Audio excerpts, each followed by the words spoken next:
Hey there, and welcome to Crime for Sleep. I know you're having trouble falling asleep, so let me keep you company with true crime stories from around the world. Before we dive in, I'm curious, where did you first hear this one? If you enjoy these stories, don't forget to like, comment, and subscribe. Now get comfortable, and let's get into tonight's case. Crime 1. While renovating the spare room, I stumbled on a notebook hidden beneath the floorboards. Its pages were brittle, ink faded, but the words were unmistakable. The first few entries described someone's routine, harmless observations. But then things got strange. The entries started describing someone who lived like me. Same habits, same layout of furniture. Then I read a page that mirrored my actions from the previous night, down to the food I ate and the sound I thought I imagined. I flipped to the final written page. It described me reading the journal, then it stopped mid-sentence. I haven't written anything in it, but this morning there was a new entry, not in my handwriting. The paper felt different under my fingertips today, somehow heavier. I sat at my kitchen table, the journal open before me, trying to make sense of what I was reading. The handwriting was careful, deliberate. Someone had taken their time with each letter. The new entry described my breakfast routine with unsettling accuracy, how I always check the weather first, then the news, then finally pour my coffee. Details no one should know. I turned back to the beginning, searching for clues about who might have written this. The early entries were mundane. Someone documenting their daily walks, noting which neighbors kept their porch lights on, which dogs barked at strangers. Nothing threatening, just observations. But there was something clinical about the tone, like a researcher taking notes. The smell of old paper and dust clung to my clothes as I read deeper. Whoever wrote this had been watching someone closely, too closely. They knew about the loose floorboard that creaked near the bathroom door. They knew about the way the kitchen faucet dripped twice after being turned off. They knew about the habit of checking door locks before bed, not once but 3 times. I found myself checking my own locks as I read, feeling foolish but unable to stop. The entries began mentioning a woman who lived alone, who worked from home, who had recently started a renovation project. My renovation project. The writer described how she would pause sometimes while working, as if sensing she was being watched. How she would glance toward windows even when the blinds were closed. How she had started keeping a hammer next to her bed. I looked toward my bedroom. The hammer was still there. My hands were trembling now as I turned the pages. The writer had somehow gained access to my house, had observed my most private moments. They knew about the way I talked to myself while cooking, the specific words I used when frustrated with stubborn screws during the renovation. They knew I had found their journal. But that was impossible. No one else had keys. No one else had been inside. I called the police, though I wasn't sure what crime to report. The officer who came was polite but skeptical. How could someone predict actions that hadn't happened yet? Maybe I was confused about the timeline. Maybe the journal was just someone's creative writing exercise. He suggested I change my locks anyway, just to be safe. After he left, I sat with the journal again. The officer's visit was already documented in a new entry I hadn't seen before. Not just that he had come, but what he had said, how he had looked around my living room, which questions he had asked. The entry was written in the same careful handwriting as all the others. I started staying at a friend's house, but even there, new entries appeared. The writer knew where I was, knew what I ate for dinner, knew that I had tried to call my sister but got voicemail instead. They knew I had Googled home security systems and hidden cameras but hadn't found anything useful. The entries began to change in tone, less clinical observation, more personal commentary. The writer seemed frustrated that I had left my house. They missed watching my routines. They wanted me to come back. They promised they weren't dangerous, just curious about how people lived their private lives. They said they had been alone for so long that watching me felt like companionship. I returned home during daylight, determined to search every inch for cameras or recording devices. I found nothing. No hidden microphones, no tiny lenses, no evidence that anyone had ever been inside except me. But that evening there was another entry describing my search, noting which rooms I had checked first, how long I had spent looking behind picture frames. The handwriting was becoming less careful, more hurried. The writer seemed agitated that I was trying to find them. They reminded me that they knew everything about my life, my routines, my fears. They knew I was afraid of the dark basement, that I avoided using the back door after sunset, that I had started sleeping with my bedroom door locked from the inside. I hired a private investigator, someone who specialized in stalking cases. She installed motion sensors, checked for surveillance equipment with professional-grade tools, researched the history of my house. The previous owner had died of natural causes, she told me. An elderly man who had lived alone for decades, no family, few visitors. The house had been empty for months before I bought it. But the journal entries continued. Now they included details about my conversations with the investigator, about the equipment she had installed, about my growing paranoia. The writer seemed amused by my efforts to find them.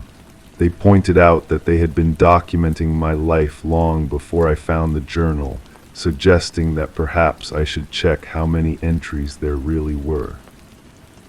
I counted hundreds of pages, far more than I had initially realized. Some dated back years, long before I had moved into this house. The writer had been documenting someone's life, someone who lived exactly as I did, someone who made the exact same choices I would later make. Or maybe they had been documenting my life all along, somehow knowing where I would end up.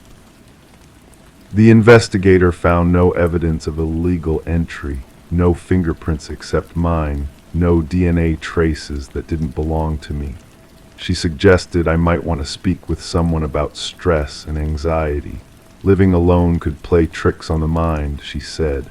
Sometimes people created elaborate scenarios to explain feelings of being watched or followed. But I knew what I was reading was real. The journal predicted things that hadn't happened yet, then documented them after they occurred.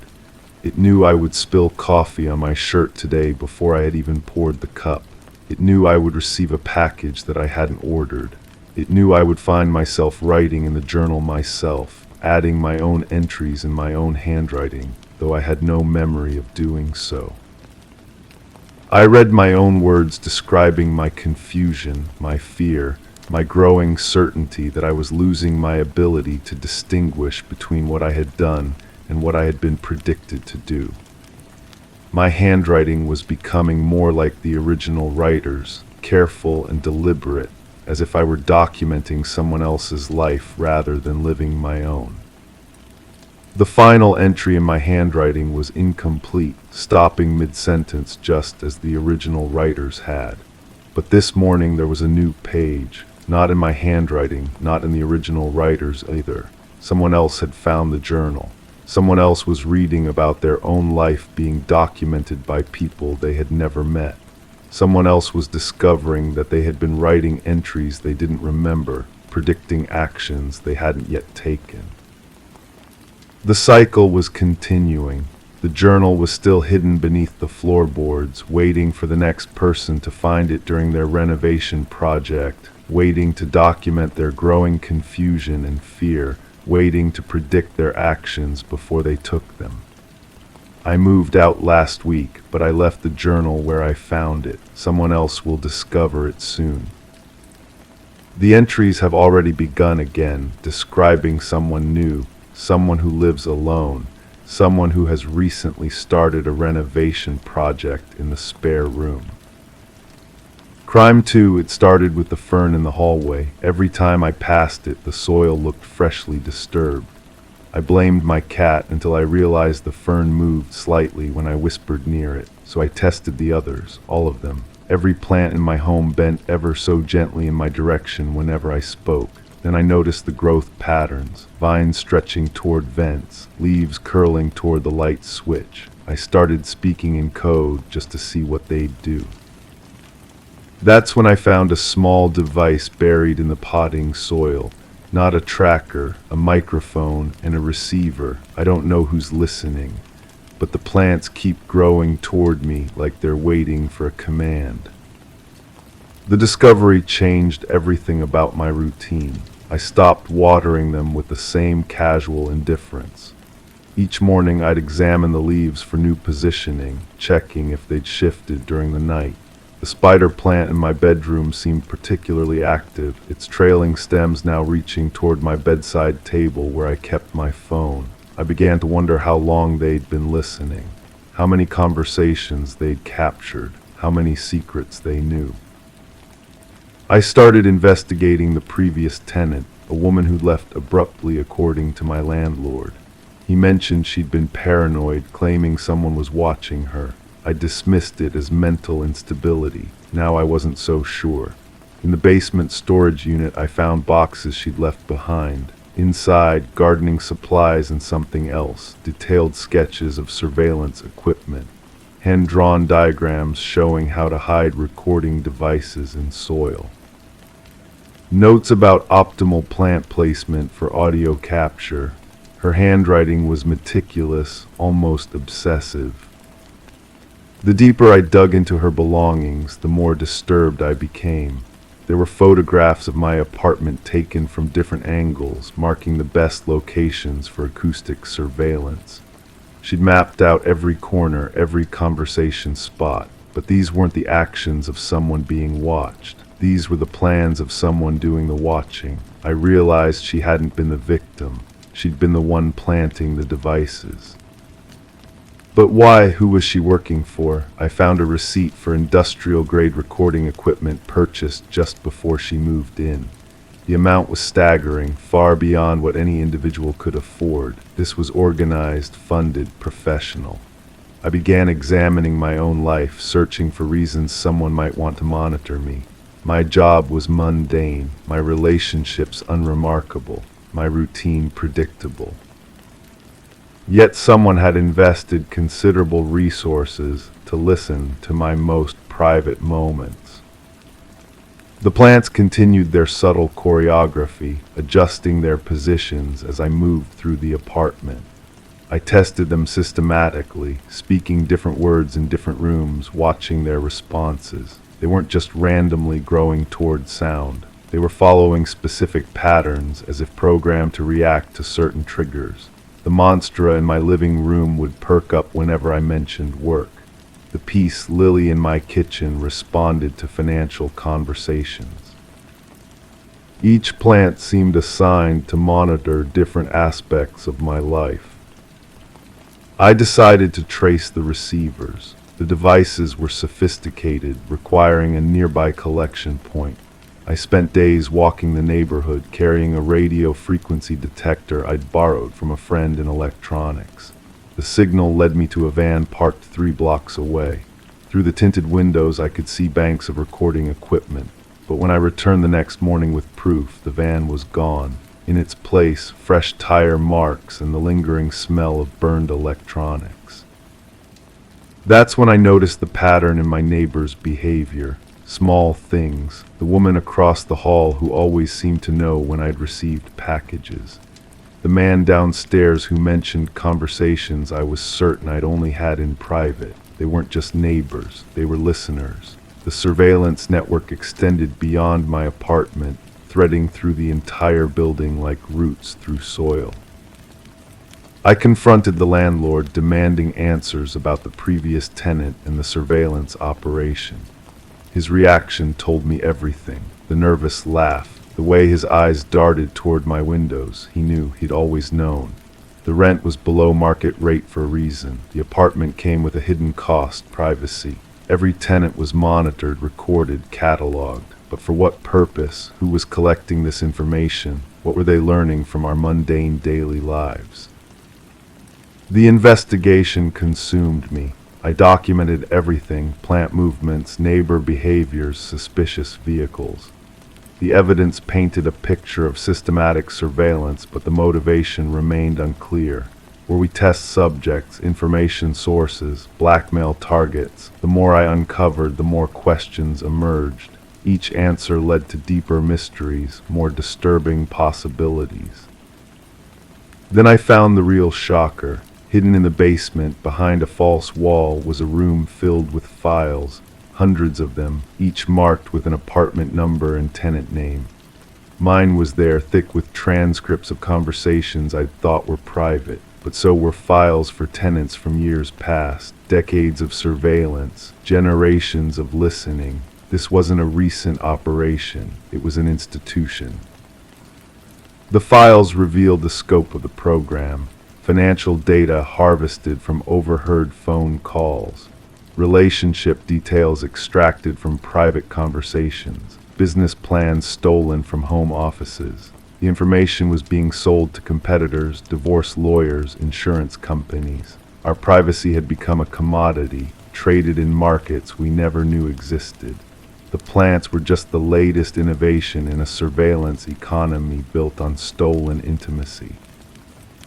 But here's what disturbs me most. I've removed all the devices. I've destroyed the plants. I've moved to a new apartment, yet I still catch myself whispering, still feel watched when I'm alone. The paranoia has taken root deeper than any surveillance system could plant it. Maybe that was the real purpose all along, not just to listen, but to make us afraid of being heard, to turn our own homes into prisons of self-censorship. I never found out who was behind it all. The landlord disappeared. The files vanished. The neighbors moved away simultaneously, like a coordinated evacuation. I'm left with questions that may never be answered and a persistent feeling that somewhere, somehow, someone is still listening.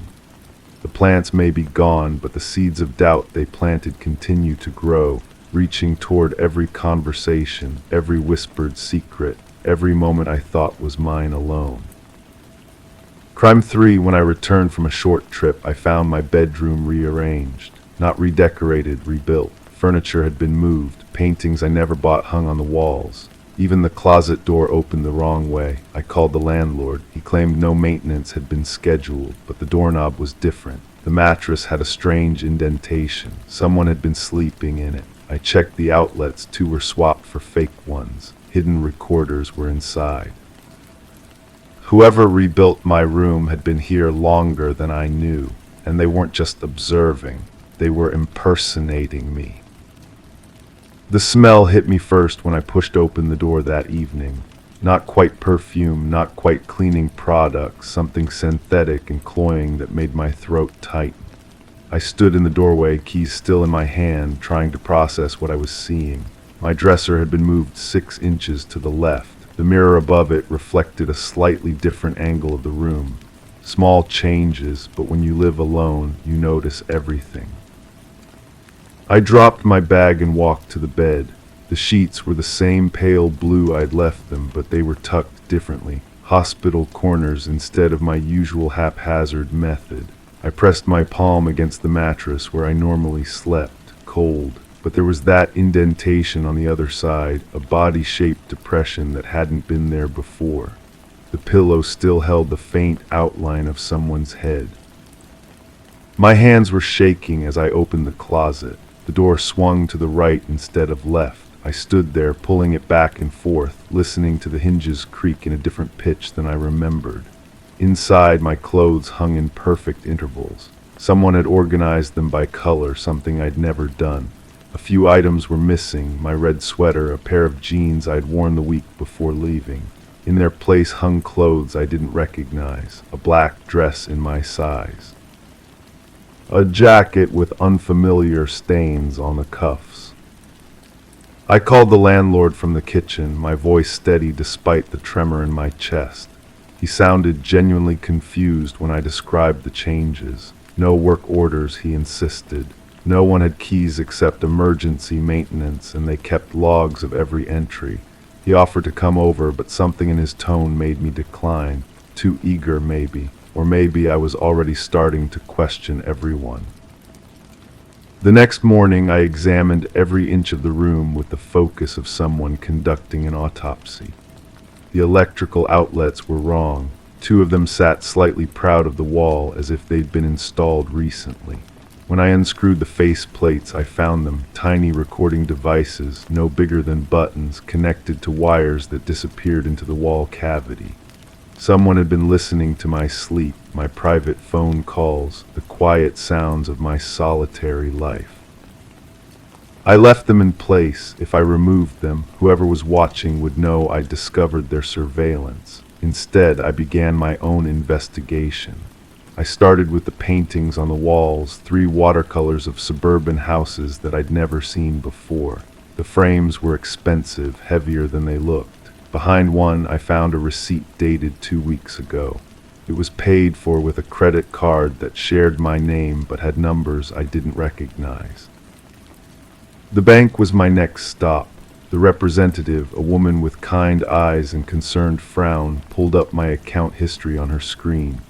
There it was, the charge for the paintings, along with dozens of others I hadn't made, grocery purchases at stores I'd never visited, gas stations across town, even a hotel booking for the same weekend I'd been away, but in the opposite direction from where I'd actually traveled. "Someone's been using your identity," she said, but her expression was puzzled. "The signature on file matches yours perfectly, and they used your PIN at the ATM locations." I studied the transaction records she printed for me. Each purchase was methodical, ordinary. Groceries included items I typically bought, my brand of coffee, the specific type of bread I preferred. Someone had studied my habits with the dedication of a scholar. The hotel charge particularly unnerved me. While I'd been visiting my sister, someone had been maintaining my routine, living my life in my absence. Back home, I searched for more evidence of this parallel existence. In the bathroom medicine cabinet, I found prescriptions with my name, but for medications I'd never taken. The pills inside were real, half empty, as if someone had been taking them regularly. I photographed everything, creating a catalog of my stolen life. The mailbox yielded more disturbing discoveries. Letters addressed to me, opened and resealed so carefully I almost missed the slight difference in the adhesive. Bank statements for accounts I hadn't opened. A lease agreement for an apartment I'd never seen, signed with my signature, but for a location I couldn't identify from the address. I hired a private investigator, a former police detective with tired eyes and gentle hands. He listened to my story without interruption, taking notes in a leather notebook that looked like it had survived decades of similar testimonies. His first step was to verify my own identity, fingerprints, dental records, DNA samples that would prove I was who I claimed to be. Identity theft usually follows a pattern, he explained during our second meeting. But this is different. Someone isn't just using your information, they're living as you. The question is whether this is fraud or something more personal.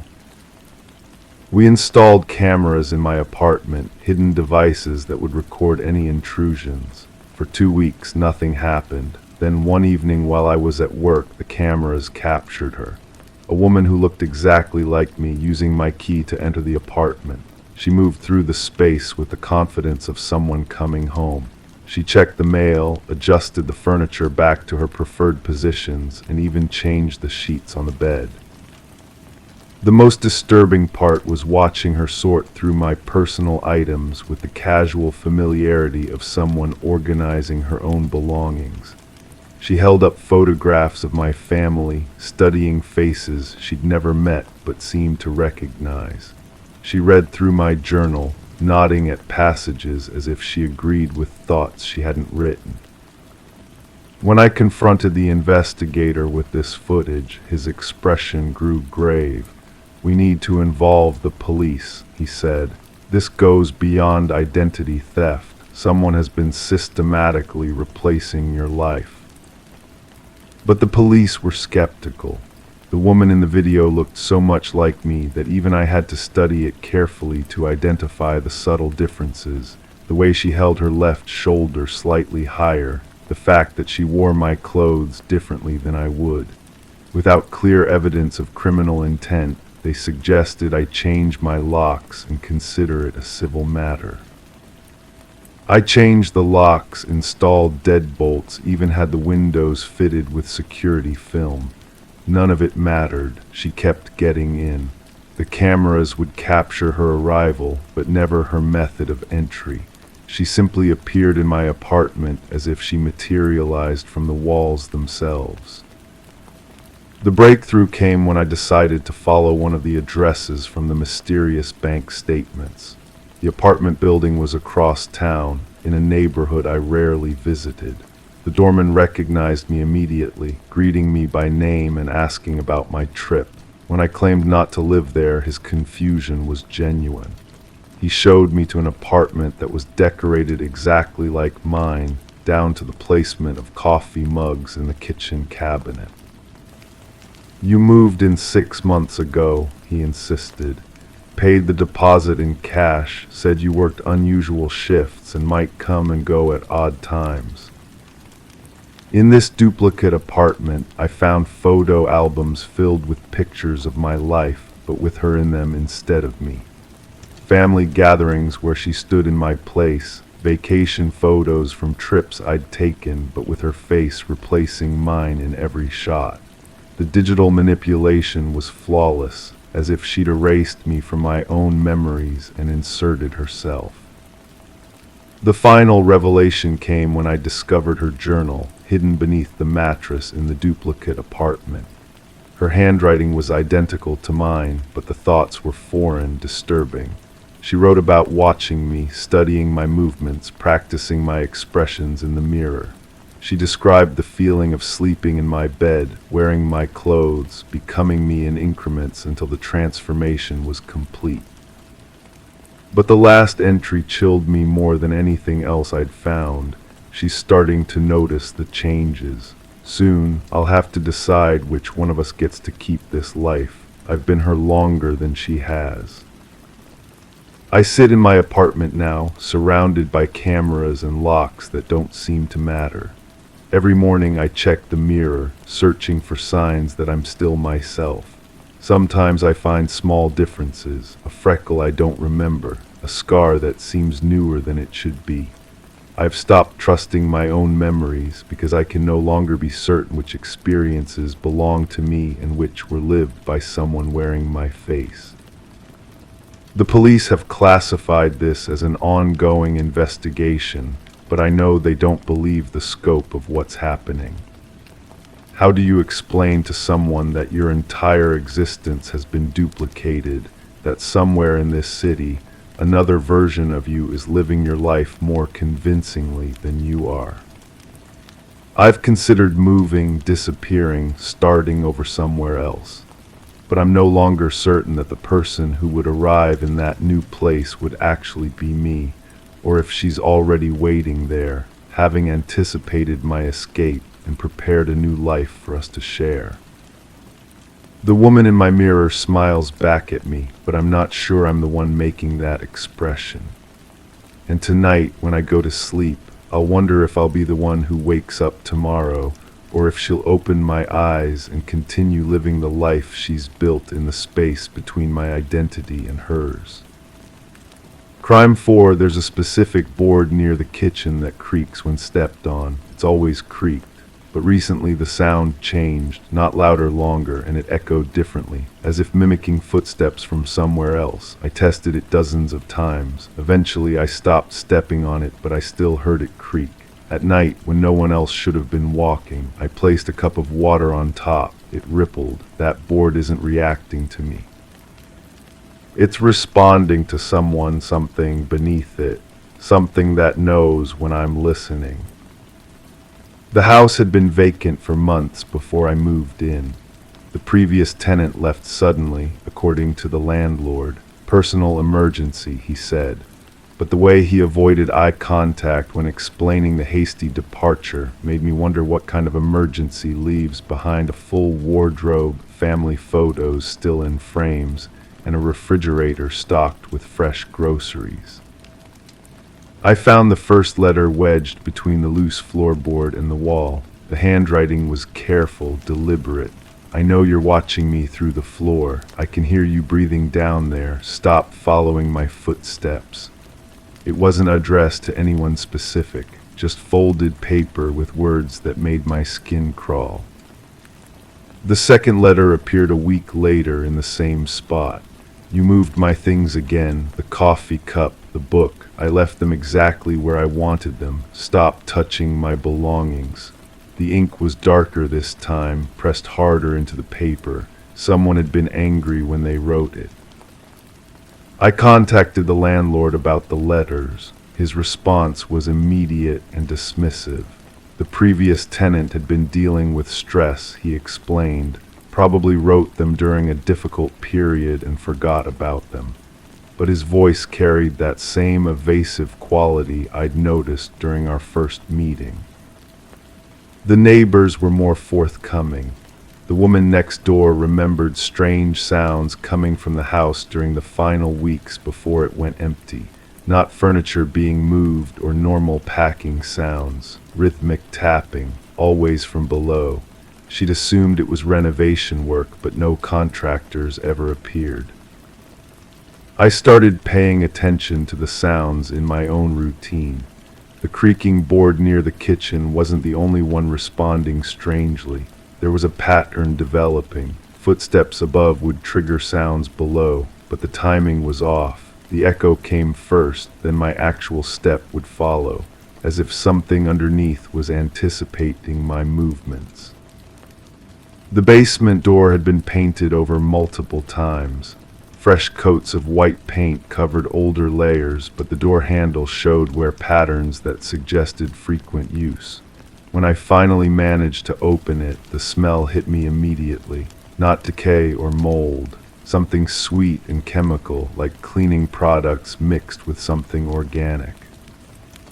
The basement was smaller than the house's footprint suggested. A section had been walled off with newer drywall that didn't match the original construction. The wall was hollow when I knocked on it, but there was no obvious way to access whatever space lay behind it. I found the third letter that same evening, placed directly on my kitchen table. You're getting too close to understanding. Some secrets should stay buried. The sounds you hear aren't random, they're warnings. This one was different. The handwriting was shakier, more urgent, and it was written in pencil, not ink. The realization struck me slowly. The previous tenant hadn't left suddenly. They'd been living in fear, documenting something that was happening to them. The letters weren't addressed to an unknown recipient. They were messages to whoever would come next, to me. I contacted local authorities about the situation. The officer who took my statement was polite but skeptical. People hear strange sounds in old houses all the time. The letters could be a prank from the previous tenant or neighborhood kids. Without evidence of an actual crime, there wasn't much they could investigate. But I kept the business card he gave me, and I noticed how he wrote down the address twice, as if trying to remember where he'd heard it before. The sounds became more frequent, not just the creaking board, but tapping from inside the walls, always in response to my movements, but with that same unsettling timing issue. The echo came first, then my action would follow, like something was reading my intentions before I acted on them. I started varying my routine, taking different paths through the house, changing when I used certain rooms. The sounds adapted. Whatever was causing them was learning my new patterns faster than I could create them. The fourth letter appeared taped to my bathroom mirror. You're not the first person to notice. Others have lived here before. Others have heard the sounds. They all left eventually, but one of them never made it out of the house. The tape was fresh, but the paper looked older than the previous letters, as if it had been written long ago and only recently placed. I researched the property's history. The records showed multiple short-term rentals over the past several years. Most tenants stayed less than 6 months, but there was a gap in the records, a period where the house was listed as occupied, but no tenant information was available.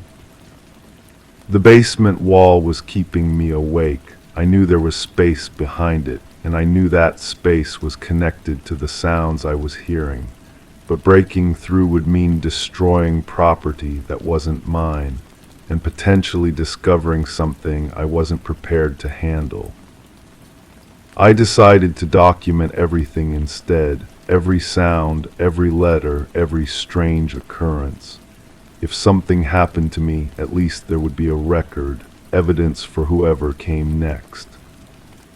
The 5th letter was waiting when I returned from work. You're asking too many questions. The neighbors are starting to talk. The landlord is getting concerned. You need to stop digging or you'll end up like the others. The handwriting was different again, more controlled but with an underlying tension that made the words seem to vibrate on the page. That night I heard new sounds, not tapping or creaking, scratching, deliberate, rhythmic scratching coming from directly below my bed. I moved to the living room, but the scratching followed, always staying underneath whatever room I occupied. I called the number on the business card. The officer remembered my case. He'd been thinking about it, he said. Something about the address had been bothering him. He'd looked up the property records and found the same gap I'd discovered, a missing tenant who'd never officially moved out. We arranged to meet the next day, but when I woke up, there was a 6th letter on my pillow. You've involved too many people now. The sounds you hear aren't coming from below. They're coming from someone who's been watching you make the same mistakes as everyone else. Someone who knows this house better than you ever will. The scratching stopped. The creaking board went silent. Even the walls seemed to hold their breath. I packed that morning and left the key with the landlord. I told him about the letters, the sounds, the basement wall. He listened carefully, then mentioned that he'd been getting similar reports from other tenants over the years. Always the same pattern, always ending with people leaving suddenly. But as I drove away, I realized something that made my hands shake on the steering wheel. The final letter had been written in my own handwriting, and I had no memory of writing it. The officer never returned my calls. When I drove past the house weeks later, I saw a moving truck outside. New tenants were already moving in. A young couple, carrying boxes and furniture with the excited energy of people starting fresh. I almost stopped to warn them, but what would I have said? That the house responds to your movements, that someone might be living in the walls, that you might start writing letters to yourself without remembering. Instead, I drove past and tried to forget, but sometimes, late at night in my new place, I still hear that creaking sound, the one that comes before I take a step, not after, and I wonder if the house followed me or if I never really left at all. Crime 5, I always thought the place felt strangely quiet. No neighbors' footsteps, no muffled TV sounds. One night I knocked on a wall out of boredom. It sounded hollow, deeper than it should have. I drilled into it and found not insulation, but space, empty space. A whole corridor running parallel to my unit. It was dark, lined with old carpet, and didn't connect to any exits, but someone had walked it. Shoes had left faint trails. There were camera holes drilled through into my bedroom. Someone watched me from there, and judging by the footprints, they still might. The discovery hit me like cold water on bare skin. I stood there in my bedroom, staring at that perfectly round hole in the wall, smaller than a dime but large enough for a lens. The plaster dust still clung to my fingers, gritty and real. Behind that wall lay a corridor I never knew existed, and someone had been using it. I needed to understand who had access to this hidden space. The building manager seemed like the obvious starting point. He met me in the lobby, a thin man with nervous eyes who kept checking his phone while we talked. When I mentioned the hollow walls, something shifted in his expression. Not surprise exactly, more like recognition. He claimed he'd never heard of any hidden corridors, but his hands shook slightly as he flipped through his maintenance records. The building blueprints he showed me didn't match what I'd found. According to the official plans, solid walls should have surrounded my unit. Yet I'd crawled through that narrow space myself, feeling the worn carpet beneath my palms, breathing air that tasted stale and forgotten. The previous tenant's name appeared on several work orders: requests for wall repairs, complaints about strange noises, demands for locks to be changed. The manager mentioned she'd left suddenly, breaking her lease without explanation. Her security deposit paperwork showed damages listed as unauthorized wall modifications and installation of foreign materials. I started noticing other details that had escaped my attention before. The electrical outlets in my bedroom sat slightly lower than standard height. The baseboards showed tiny gaps where they met the walls. Most unsettling, my floorboards creaked in patterns that suggested someone moving in parallel spaces, matching my own movements from room to room. Sleep became impossible. I found myself lying awake, listening for sounds that shouldn't exist.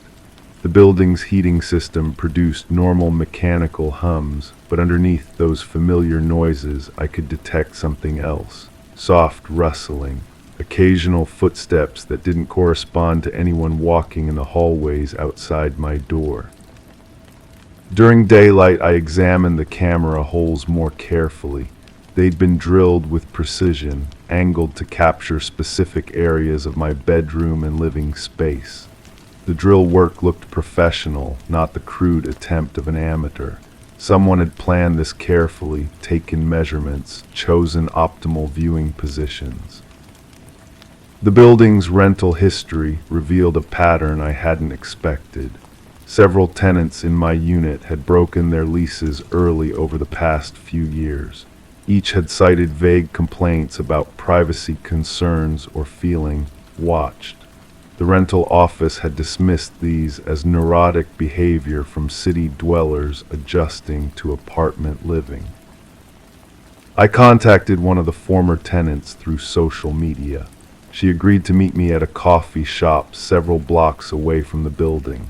Her hands trembled around her cup as she described experiences that mirrored my own. Strange sounds at night, the feeling of being observed. She'd found evidence of surveillance too, but when she'd reported it to authorities, they'd suggested she was experiencing stress-related paranoia. The most disturbing revelation came when she showed me photographs on her phone, pictures of her own apartment taken from angles that would have been impossible for someone standing inside her unit. The photos had been slipped under her door over several weeks, each one more invasive than the last. Someone had been documenting her daily routines, her sleeping patterns, her most private moments. She'd hired a private investigator who'd confirmed the existence of hidden spaces throughout the building. According to his report, the original construction had included service corridors that were supposed to be sealed after installation work was completed. Instead, someone had maintained access to these spaces, using them for purposes the investigator couldn't definitively prove but strongly suspected involved surveillance. The investigator had also discovered that the building's ownership structure was deliberately obscured through multiple shell companies. Whoever actually controlled the property had gone to considerable lengths to hide their identity. The rental management company claimed to be contractors working for an investment group, but they couldn't provide direct contact information for the actual owners. I started mapping the hidden corridors myself, using a small flashlight and marking my progress with chalk. The network was more extensive than I'd initially realized. Passages ran behind most of the residential units, with access points that connected to a central hub near the basement level. Someone could move throughout the entire building without ever appearing in the main hallways. In one section of corridor, I found a small room that had been furnished as a makeshift office. A desk held notebooks filled with detailed observations about various tenants, sleeping schedules, daily routines, visitors, personal habits. My own information filled several pages, recorded with an intimacy that made my skin crawl. The notebooks contained entries about other tenants, too. One woman's schedule was tracked down to her exercise routine and grocery shopping patterns. A man's work schedule was documented along with notes about his relationship status and financial situation. Someone had been studying us all like laboratory specimens. Among the surveillance equipment, I found something that changed everything. A lease agreement for my specific unit, signed by someone whose name I recognized, not from the rental office or building management, but from my own personal life. Someone I'd trusted completely had been watching me from these hidden spaces. The signature belonged to someone who'd had legitimate reasons to visit my apartment multiple times. Someone who'd known my schedule, my habits, my vulnerabilities. The dates on the lease predated my own rental agreement by several months. They'd been planning this surveillance before I'd even moved in. I confronted them in a neutral location, bringing copies of the documents I'd found. Their reaction confirmed my worst suspicions. No denial, no shock, just a calm acknowledgement that they'd been caught. They explained their behavior as concern for my safety, claiming they'd been protecting me from some unnamed threat. But the notebooks told a different story. Page after page of intimate observations that had nothing to do with protection and everything to do with control. They'd been studying me, learning my patterns, documenting my life in ways that went far beyond casual interest. The authorities showed limited interest when I reported my findings. Without evidence of actual physical harm, they treated the situation as a civil matter rather than a criminal investigation. The complex ownership structure of the building made it difficult to determine who was legally responsible for the unauthorized surveillance. I moved out within a week, but the experience left questions that still haunt my daily life. How many other buildings contain similar hidden networks? How many people live under surveillance without realizing it? The person who'd been watching me had access to keys, to building plans, to information about prospective tenants. They're still out there and they know where I work, where I shop, who I spend my time with. Sometimes I catch glimpses of familiar faces in crowds or notice the same car parked near my new apartment building.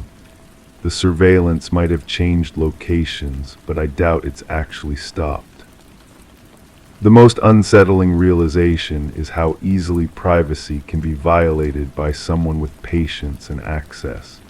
No sophisticated technology required, just time and the willingness to exploit architectural spaces that most people never think to examine. We assume the walls around us provide security, but sometimes those same walls hide the very threats we're trying to escape. Crime 6, I bought the mirror from a yard sale. It was antique, nothing fancy, but it didn't reflect things right. I'd catch glimpses of motion that didn't match mine, a hand brushing hair when I was still, a figure crossing behind me that wasn't there. I took pictures, videos, none of it showed up. Then I started watching it closely. In the reflection, the apartment was slightly different, older, and messier. Then I saw a version of me curled up, injured, mouthing something. I checked behind me. Nothing, but when I pressed my palm to the mirror, I felt heat and pressure, as if someone on the other side wanted out. That's when I realized the mirror wasn't showing me anything supernatural. It was showing me the past. The apartment I was living in had a history. The previous tenant, a young woman who looked remarkably similar to me, had lived there for 3 years before disappearing. The police report was filed, investigations were conducted, but nothing concrete ever emerged. The case went cold. The landlord never mentioned it when I signed the lease. I started noticing things that didn't belong to me. A hairbrush with strands of brown hair, though mine was blonde. A coffee mug with lipstick stains in a shade I'd never worn. Small items tucked behind radiators, under loose floorboards, in spaces I hadn't thought to check. Personal belongings that felt deliberately hidden. The mirror seemed to respond to my presence in specific areas of the apartment. When I stood near the kitchen counter, the reflection showed dishes piled high, takeout containers everywhere. When I moved toward the bedroom closet, I saw clothes scattered on the floor, hangers bent and broken. The bathroom reflection revealed towels bunched in corners, a shower curtain pulled tight. I began documenting everything, not the mirror itself, but the apartment. I photographed every corner, every hidden space, every detail that seemed out of place. I measured distances between furniture and walls, looking for inconsistencies. I found them. The bedroom wall had been repainted recently. Not the whole room, just one section behind the bed. The paint was slightly different, a shade lighter than the rest. When I pressed against it, it felt hollow. Behind that wall, there was empty space. I contacted the landlord about the previous tenant. He became defensive, claimed he'd told me everything necessary, but his hands shook when he spoke and he kept glancing toward the bedroom. He mentioned she'd been troubled, had problems with someone who wouldn't leave her alone, an ex-boyfriend maybe, or a stalker, he wasn't sure. The police records were sparse. The missing person report described her as withdrawn in her final weeks, according to coworkers. She'd called in sick frequently, stopped socializing, seemed paranoid about being followed. Her family lived far away and hadn't spoken to her in months before she vanished. No one seemed to know her well enough to provide meaningful leads. I found her journal wedged behind the refrigerator. The entries became increasingly erratic toward the end. She wrote about feeling watched, about sounds in the walls at night, about someone having a key to her apartment. She mentioned hiding things, important things, where no one would think to look. She was planning to leave, but she was scared. The final entry was incomplete, ending mid-sentence. The mirror showed me more as I spent time with her belongings. I saw her crouched in the corner of the bedroom, writing frantically. I saw her checking the locks on the door repeatedly, moving furniture to barricade the entrance. I saw her speaking to someone I couldn't see, pleading, backing away toward the kitchen. When I called the detective who'd handled her case, he seemed surprised anyone was asking about it. He admitted they'd never thoroughly searched the apartment. The landlord had been cooperative, had given them access, but they'd focused on other leads. Interviewing known associates, checking her bank records, tracking her phone. They'd assumed she'd left voluntarily, maybe running from whoever was bothering her. I asked about the hollow wall. He went quiet, then he asked me to repeat what I'd said. He wanted to know how I'd found it, why I was looking. His voice changed, became more official, more careful. He said he'd need to come by, bring some people with him, take a look. The mirror stopped working after that. It reflected normally, showing only what was actually there, but I kept finding her things. Letters from someone signed only with initials, letters that had been torn up and carefully taped back together. Photos of her with a man whose face had been scratched out in every image. Phone records I discovered in a folder she'd hidden in the bathroom ceiling, showing repeated calls from the same number, often late at night. The detective came with a team. They opened the wall. What they found there changed everything, but they wouldn't tell me the details. They just said it was evidence, that the case was being reopened, that I might need to find somewhere else to stay while they processed the scene. I moved out the following week. The landlord offered to break my lease without penalty. He seemed eager for me to leave, kept apologizing for not mentioning the apartment's history. He said he'd thought it was better not to worry new tenants with stories about what might have happened. Months later, I read a brief article buried in a local news section. Human remains had been recovered from a residential building. The investigation was ongoing. No names were mentioned, no details about the location or circumstances. The article was maybe 50 words long. I tried calling the detective several times. He never returned my calls. I drove by the apartment building once and saw it was empty, windows boarded up. A sign in the yard advertised it for sale. I still have some of her things, items I found before the police came, items I somehow forgot to mention when they asked me about what I'd discovered. A ring she'd hidden inside a pillowcase, a key that doesn't fit any lock I've tried, a photograph of her standing in front of that same mirror, smiling, looking happy. On the back, someone had written a date and the words "before everything changed." Sometimes I wonder if I found what she wanted me to find, if she'd been trying to tell someone, anyone, what had really happened to her, or if I just convinced myself I was helping when really I was just afraid of living alone in a place where someone had suffered. The man in the photos, the one with the scratched-out face, had never been interviewed by police. The phone number that appeared so frequently in her records was disconnected shortly after she disappeared. The initials on the letters matched no one in her known circle of friends or family. I kept the mirror for a while, stored it in my new place, but it remained ordinary, reflecting nothing more than what stood in front of it. Maybe it had served its purpose. Maybe some stories can only be told once to the right person at the right moment. Or maybe I was just someone who needed to believe that objects could hold memories, that the dead could communicate, that justice could come from yard sale discoveries and careful attention to details others had missed.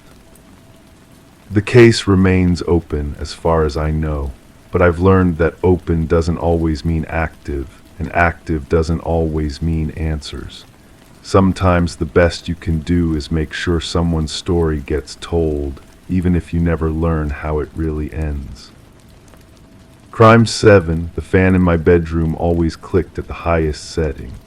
Annoying, but I got used to it, until I found the small black square taped to the top blade, a camera. I reviewed the footage on a nearby laptop I didn't own. It recorded everything, me sleeping, me dressing, me talking to myself. But the creepiest part, sometimes it recorded someone standing in the corner, silent, motionless, completely still for hours. I checked all the files. That figure had been there long before I moved in. The apartment came furnished, which should have been my first red flag. Who leaves a perfectly good laptop behind? The previous tenant moved out suddenly, according to the landlord. Family emergency, he said, eyes avoiding mine when I signed the lease. The smell of bleach still lingered in the bathroom tiles, too strong for routine cleaning. I started going through the video files systematically, hundreds of hours of footage dating back months before my arrival. The camera had motion detection, so it mostly captured movement. The previous tenant was a woman with dark hair who seemed nervous, always checking over her shoulder. She talked to herself too, but her words were different.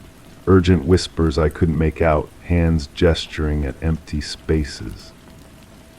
The standing figure appeared in her footage as well, always in the same corner, behind the dresser where shadows naturally pooled.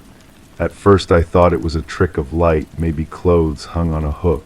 But the shape was too deliberate, too human, and it moved just barely. A slight shift in posture, a turn of what might have been a head. I watched myself sleep for several nights, fast-forwarding through the mundane hours. The The figure appeared around the same period each time, materializing when the room grew darkest. It never approached the bed, never made any threatening gestures, just stood there, patient as a statue, waiting for something I couldn't understand. The laptop had other files too, documents with names I didn't recognize, photos of the building from outside, screenshots of social media profiles. Someone had been researching the tenants, collecting information. My own Facebook page was bookmarked, along with my work schedule and daily routines. They knew when I left, when I returned, when I was most vulnerable. I found a hidden folder labeled with a date from 2 years ago. Inside were videos from other apartments in the building, other bedrooms, other unsuspecting residents. The same figure appeared in several locations, always in corners, always watching. This wasn't random. This was systematic. The building manager claimed he'd never heard of any security issues, no complaints about break-ins or stalking, but his hands shook when I showed him a screenshot of the figure, and he kept glancing toward the stairwell like he expected someone to appear. He promised to check the building's master keys, to review who had access to apartments during turnovers. I started staying awake, watching the corner where the figure usually appeared. The first few nights nothing happened. Maybe my presence, my awareness had scared them away. But on the fourth night I felt eyes on me, not from the corner this time, from somewhere else in the room. The sensation crawled up my spine like cold fingers, raising every hair on my arms. The camera stopped recording that night. When I checked the files the next morning, the feed had been deliberately cut. Someone had been in my room while I slept, close enough to reach the laptop, close enough to delete evidence. The smell that greeted me wasn't bleach this time. It was cologne, familiar but wrong, like someone I'd met but couldn't place. I went through my building's rental history at the local housing office. The previous tenant hadn't left for a family emergency. She'd filed a police report about stalking and harassment, then disappeared without giving a forwarding address. The tenant before her had done the same thing, and the one before that. The pattern stretched back years. Always the same apartment, always young women living alone, always sudden departures with vague explanations from the landlord.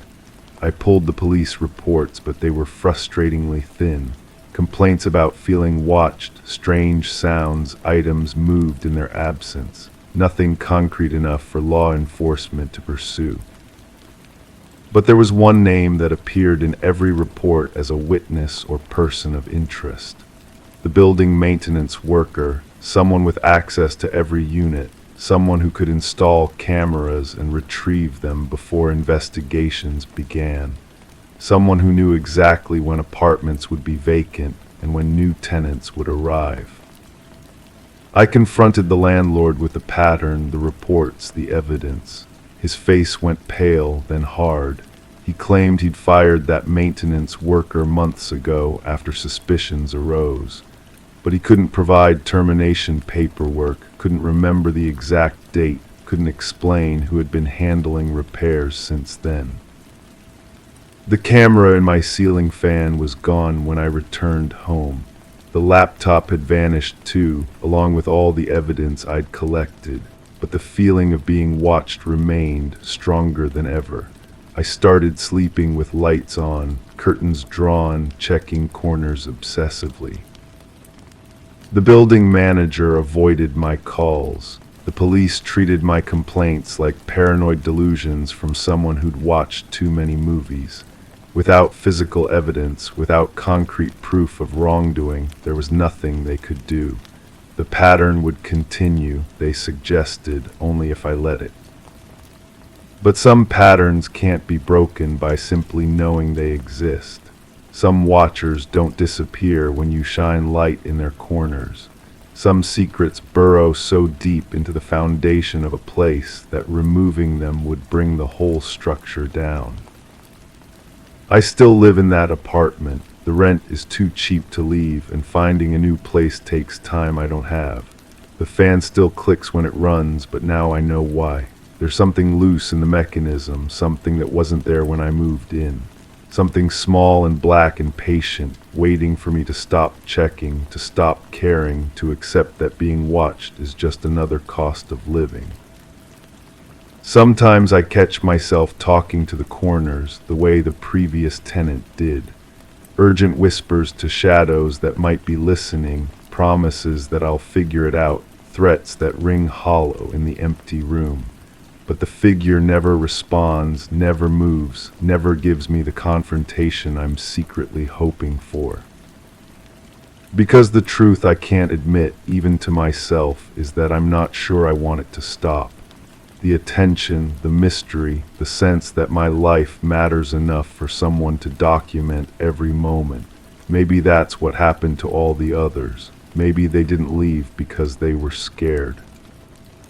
Maybe they left because they finally understood who was really watching, and why, and what it meant about the kind of person willing to stay.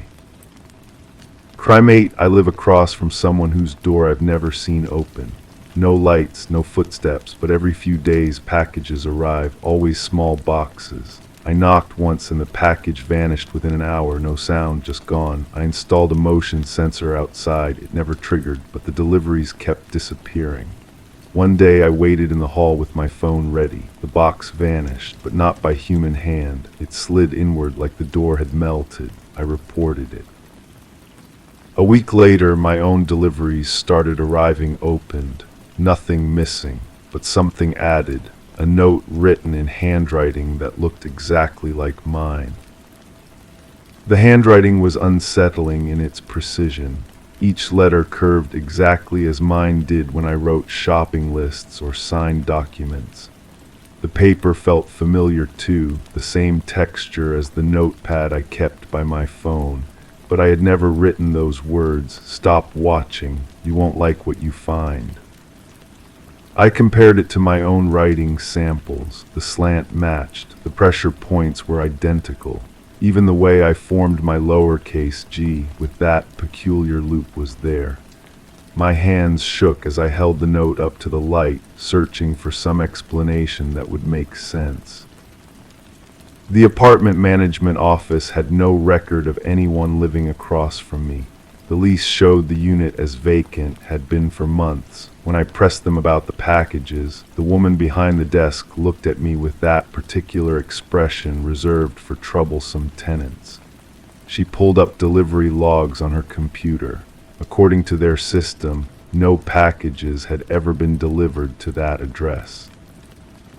But I had photographs, video clips on my phone showing the brown cardboard boxes sitting there, waiting.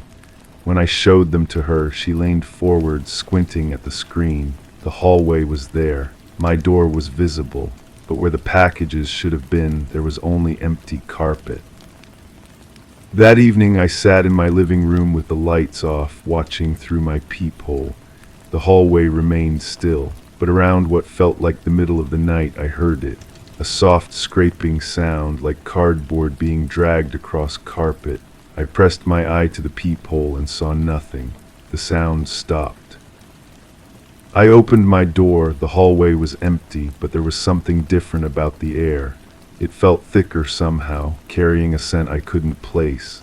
Sweet but wrong, like flowers left too long in stagnant water. The carpet showed indentations where something heavy had been dragged. Following the marks, I found myself at the elevator. The indentations continued inside, leading to the button panel. Someone had pressed the basement level. I had never known the building had a basement. The elevator descended with a mechanical groan I had never heard before. When the doors opened, I faced a long corridor lined with storage units. Fluorescent lights flickered overhead, casting moving shadows that made the walls seem to breathe. The sweet, wrong smell was stronger here. Unit 23B had my apartment number written on the door in that same handwriting. My hands fumbled with the simple latch. Inside, boxes were stacked floor to ceiling, dozens of them. all addressed to the vacant apartment across from mine, all in various stages of being opened. The contents made no immediate sense. Medical supplies, prescription bottles with labels that had been scratched off, photography equipment, rolls of film, developing chemicals, and photographs, so many photographs. They were pictures of my apartment building, the hallway, my door, me, taken through windows I thought were private, me sleeping, me cooking, me reading on my couch. The angles suggested they had been taken from across the hall, from the apartment that was supposed to be empty. But the photographs showed details that weren't right. In some, my furniture was arranged differently. In others, I was wearing clothes I didn't recognize. There were pictures of me having conversations with people I had never met, in rooms that looked like mine but weren't quite correct. At the bottom of one box, I found a journal. The handwriting was mine, but the words were not. Page after page of observations about someone who lived across the hall, someone who kept odd schedules, someone who seemed to be watching, someone who had installed motion sensors and was asking too many questions. The journal entries described a growing paranoia, how this person across the hall had started leaving notes, how they had been following and photographing, how they needed to be stopped before they discovered the truth about what was happening in the basement. The final entry was dated yesterday. It described finding the storage unit. It described reading through boxes of evidence. It described the dawning realization that the person being watched was also the person doing the watching. My phone buzzed, a text message from my own number. Found it yet? I turned around slowly. The storage unit door had closed. The latch was on the outside. In the dim light filtering under the door, I could see more photographs scattered on the floor. All of them showed me, standing exactly where I was now, holding the same journal, reading the same final entry.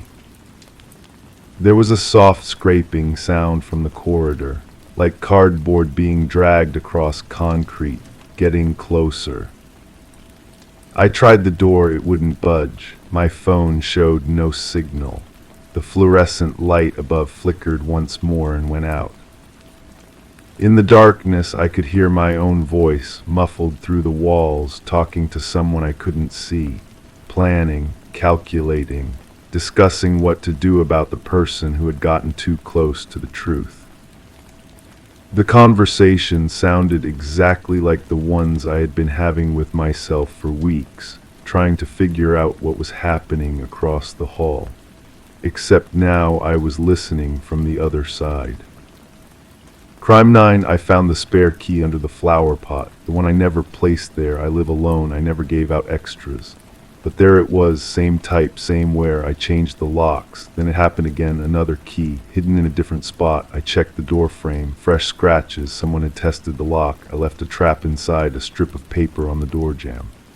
The next day it was torn. Someone had entered. I never heard them, never saw them, but they know my hiding places. My patterns, they have a key to everything now. The first thing I did was check every surface in my apartment. Fingerprints on the bathroom mirror, not mine. They were smaller, more delicate, the kind that belong to someone who presses their palm flat against glass when they lean in clothes. I've always wiped my mirrors clean with newspaper. These prints had been there for days, maybe weeks. Someone had been studying their reflection in my space while I was away. My coffee mug sat in the sink, still warm. I hadn't made coffee that morning. The handle was positioned differently than I leave it. Always, I'm particular about these things.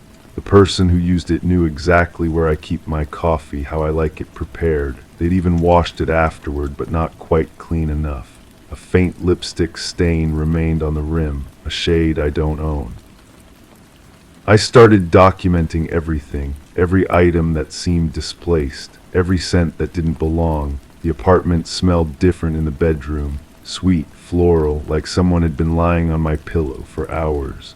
The sheets were pulled tight, hospital corners perfect. I don't make my bed that way. Never have, but someone thought they knew how I should live. The building manager handed me a stack of papers when I asked about key duplicates. Maintenance requests, contractor lists, previous tenant information. My eyes caught on one name, repeated across multiple documents. The signature was elegant, feminine. Someone who'd had access to my unit before I moved in. Someone who might have kept copies. I called the number listed in the files. A woman answered, her voice soft but guarded. When I mentioned the apartment, she went quiet.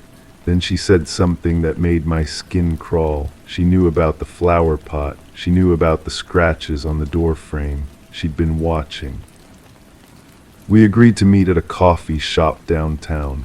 She looked exactly like I'd imagined from the fingerprints on my mirror. Small hands, delicate features, but her eyes held something darker. She ordered the same coffee I drink every morning. She knew my order before I spoke. She told me about the previous tenant, how he'd given her a key, how she'd never returned it when he moved out, how she'd been coming by occasionally just to remember. But then she mentioned something that didn't fit. She'd been inside recently, she said, much more recently than the previous tenant had moved out. I pressed her for details. When exactly had she been there? What did she do inside? Why my coffee mug? Why my bed? Her answers became vague, contradictory. She claimed she'd only been there once, but she knew too much about my daily routine, where I keep my spare change, which drawer holds my bills, the way I arrange my books. She excused herself to use the restroom. I watched her walk away, then checked my phone. 3 missed calls from an unknown number. The calls had come from inside my apartment while I was sitting across from her. Someone else had been there using my landline. Someone who knew I was away, distracted, meeting with her. When she returned, I confronted her about the calls. She looked genuinely confused, almost frightened. That's when I realized she might not be the only one with access. The key situation was more complicated than a simple case of unreturned property. I drove back to my apartment complex, my mind racing. In the parking lot, I noticed a car I'd seen before. Same make, same color as one that had been parked in different spots over the past weeks. Always close enough to see my unit, but never in the same space twice. The windows were tinted, but I could make out a silhouette in the driver's seat. I sat in my car waiting. The other driver didn't move. We stayed like that for what felt like hours, watching each other through dark glass. Finally, they started their engine and pulled away. I followed at a distance, my heart pounding. They led me to a residential street I didn't recognize. The car pulled into a driveway. I parked across the street and waited. A man emerged from the house, tall, wearing a maintenance uniform. He looked familiar, but I couldn't place him. Then I remembered the contractor lists from the building manager. His name had been on several work orders for my unit. I drove home, my hands shaking on the steering wheel. Inside my apartment, I found new evidence of intrusion. My laptop had been moved. The browser history showed searches I hadn't made. Someone had been researching me, my work, my personal life. They'd accessed my email, my social media accounts. They knew everything about me. But the most disturbing discovery was in my bedroom closet. Hidden behind my winter coats, I found a notebook, page after page of handwritten observations about my daily routine. What time I leave for work, which route I take, how long I'm usually gone.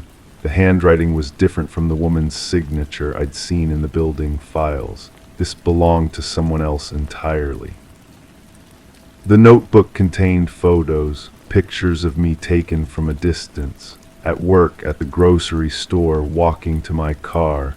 Some were taken from inside my apartment while I was sleeping. The angle suggested they'd been standing at the foot of my bed, watching me breathe in the darkness. I called the police, but the evidence was circumstantial. Keys could be explained. The notebook could belong to anyone. The photos were taken in public spaces, technically legal. The officer who took my statement suggested I install security cameras, change my locks again, maybe consider moving. But moving wouldn't solve this. These people, whoever they are, know too much about me now. They've studied my patterns, my preferences, my vulnerabilities.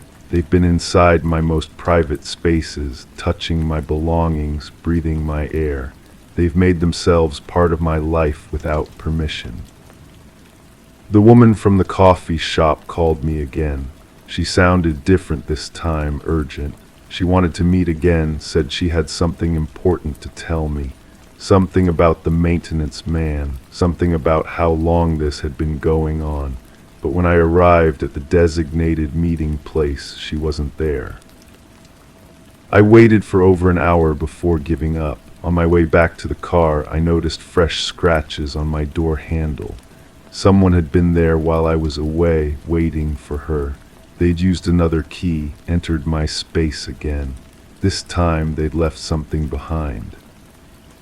On my kitchen table sat a single photograph. It showed me sitting in the coffee shop with her, taken from outside through the window, but the angle was wrong. The person who took this photo had been inside the coffee shop with us, close enough to capture our conversation, our expressions, our body language. I'm writing this now because I don't know who to trust anymore. The woman might be innocent, a victim like me, or she might be part of something larger, more organized. The maintenance man has legitimate access to my building, but that doesn't explain the notebook, the photos, the obsessive documentation of my life. Someone is always watching, someone always has a key, and I'm beginning to suspect that the truth is worse than I imagined, that this isn't random harassment or simple stalking, that I've been chosen for something specific, studied for a purpose I don't yet understand. The keys keep appearing, new hiding spots, new duplicates. No matter how many times I change the locks, they adapt. They're always one step ahead, always prepared. They know my apartment better than I do now. They know me better than I know myself. Tonight I'm staying somewhere else, but I know they'll find me. They always do. They have a key to everything now.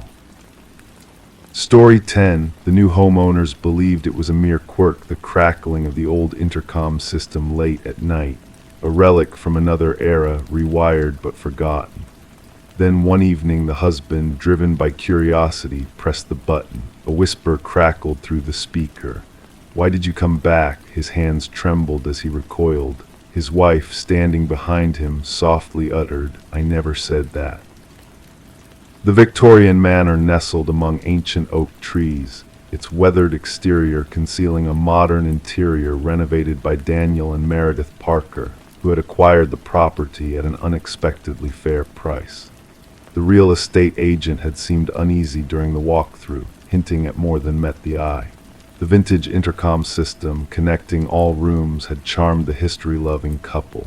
Detective Sarah Reeves arrived at the property, the gravel crunching beneath her unmarked vehicle's tires.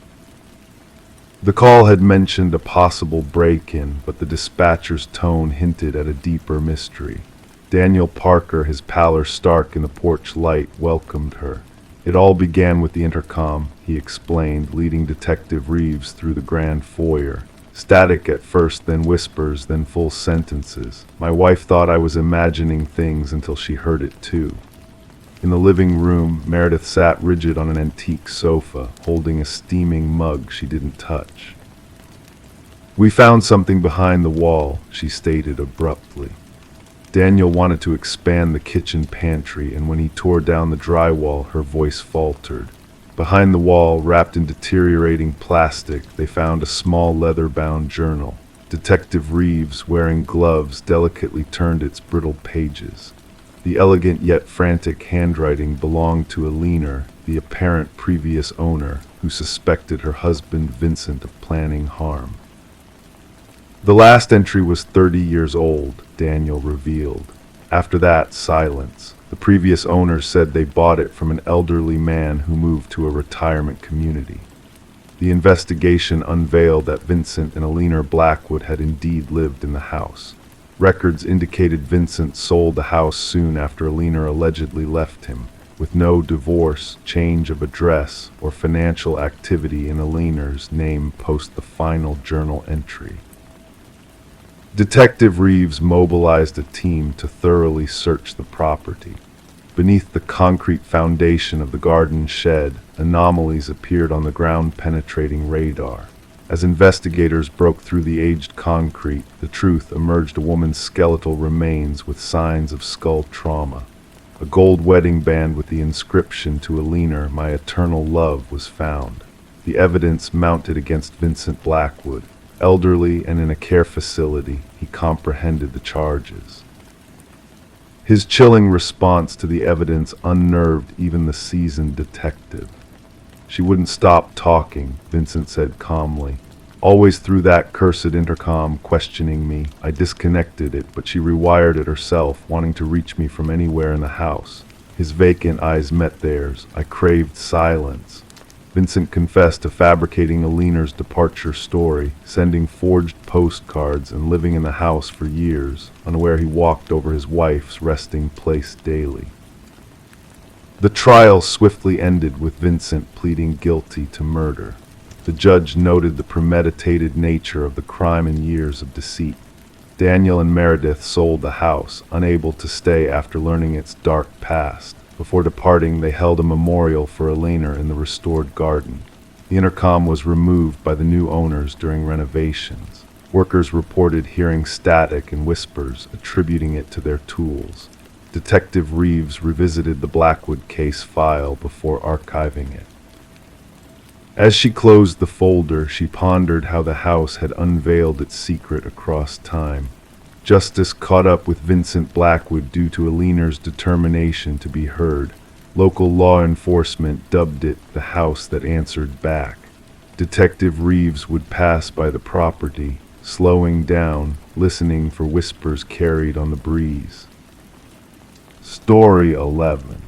The ancient box lay hidden beneath layers of clutter in the dusty attic, a relic lost to time from the former inhabitants of the house.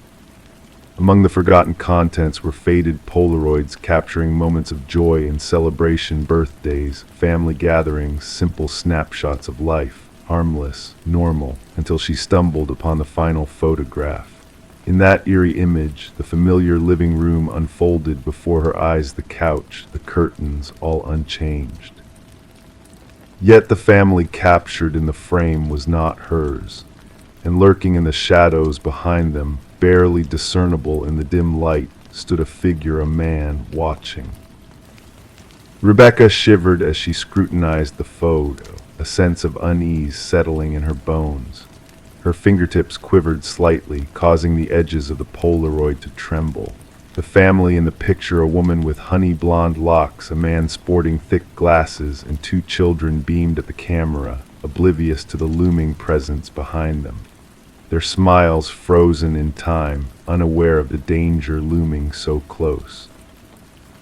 Descending the creaking wooden stairs, Rebecca felt the weight of the house pressing down on her. The vast emptiness seemed suffocating, amplifying the unsettling chill that now lingered in the air. Placing the photograph on her kitchen counter, she bathed it in the harsh glow of fluorescent light. The uncanny resemblance between her home and the unfamiliar family in the picture was undeniable. The archway, the crown molding, the bay window, all identical.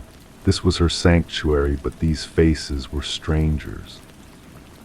Enter Detective Morgan, clad in a worn leather jacket that whispered of past investigations. His eyes, deep and sharp, scanned the photograph with a practiced gaze. Running a gloved finger along the edge, he turned it over, revealing a blank back. "What do you know about the previous owners, the Nelsons?" he inquired, his voice a low, steady rumble. Rebecca confessed, next to nothing. The sale was through a realtor, and they had already relocated. Nodding knowingly, Morgan requested, "May I borrow this? Our team might identify the family." Thus began the quiet unraveling of a mystery. Rebecca delved into the history of the house, tracing its past occupants. The Nelsons had acquired it from the Crawfords, who, in turn, had succeeded the Mornos. Detective Morgan meticulously combed through records, interviewed old neighbors, and pieced together a timeline of transient residents. A breakthrough emerged unexpectedly. A retired mail carrier recognized the family in the photo as the Sutherlands. They vanished without a trace, he disclosed. One day they were simply gone, leaving behind unopened mail and unanswered questions. Forensic analysis dated the photograph back 15 years, revealing peculiarities that hinted at a staged composition. The subjects posed unnaturally, suggesting a rushed setup by an unseen hand. But who was the enigmatic figure in the hallway, observing with intent? Enhanced imaging exposed more details of the shadowy presence, tall, male, cloaked in darkness, his features obscured.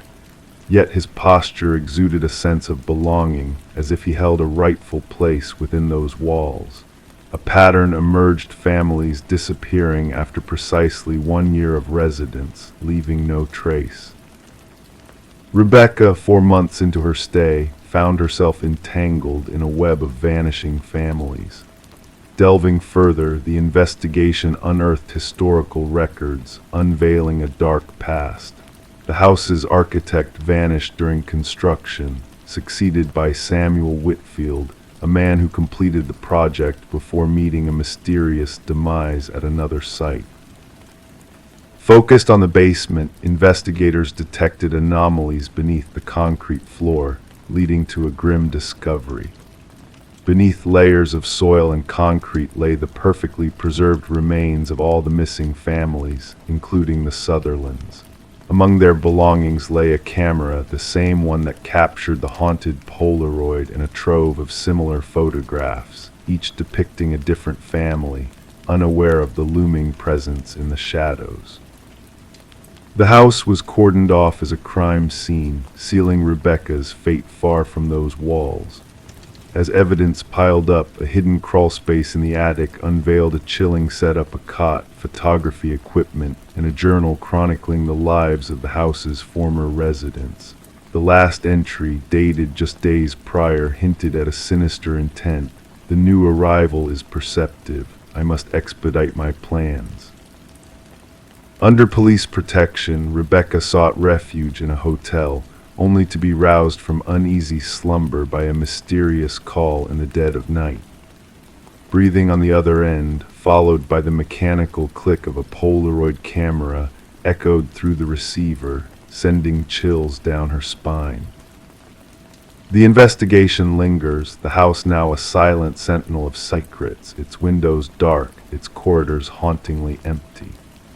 Samuel Whitfield remains elusive, his true fate a mystery. Some believe he met his end long ago, while others speculate he roams under a new guise in a new abode, perpetuating his dark legacy. And somewhere shadows deepen in a hidden room, where new photographs develop, capturing fresh families, new homes, and unseen figures watching from the periphery. The only certainty amidst the enigma is that those who seek the truth are now themselves under scrutiny, their every move observed by unseen eyes in the darkness. Story 12. The dwelling had sat in silence for countless seasons, untouched by human presence. Whispers from the neighbors spoke of a young woman who had vanished, her absence casting a shadow over the house. When new inhabitants crossed the threshold, they encountered a peculiar sight: a bedroom sealed shut, concealing its mysteries. With effort, the door yielded, revealing a realm frozen in time. The air within hung heavy with neglect, carrying whispers of bygone days. The room appeared unblemished, a facade of normalcy masking the truth that lay beneath. The bed neatly made, the mirror devoid of smudges. Upon the desk, a solitary candle had surrendered to time, its essence pooled in quiet resignation. And there, amidst the stillness, lay a notebook beckoning to be unraveled. Detective Morgan delved into the chronicles of the notebook, each page a thread weaving a tale of Elise Winters, a phantom of 26 years. Her script danced across the paper, a testament to her meticulous nature, until it faltered in the final entry. The ink bore witness to her mounting distress, etching words of a looming presence that stalked her in the shadows of the night. As the room was scrutinized for traces of the past, a faint scent lingered, a blend of dust and a subtle chemical essence. The landlord stood sentinel in the doorway, his facade of composure betraying a hidden unease. We combed through every crevice before offering it for habitation. His voice trembled, a testament to his disquiet.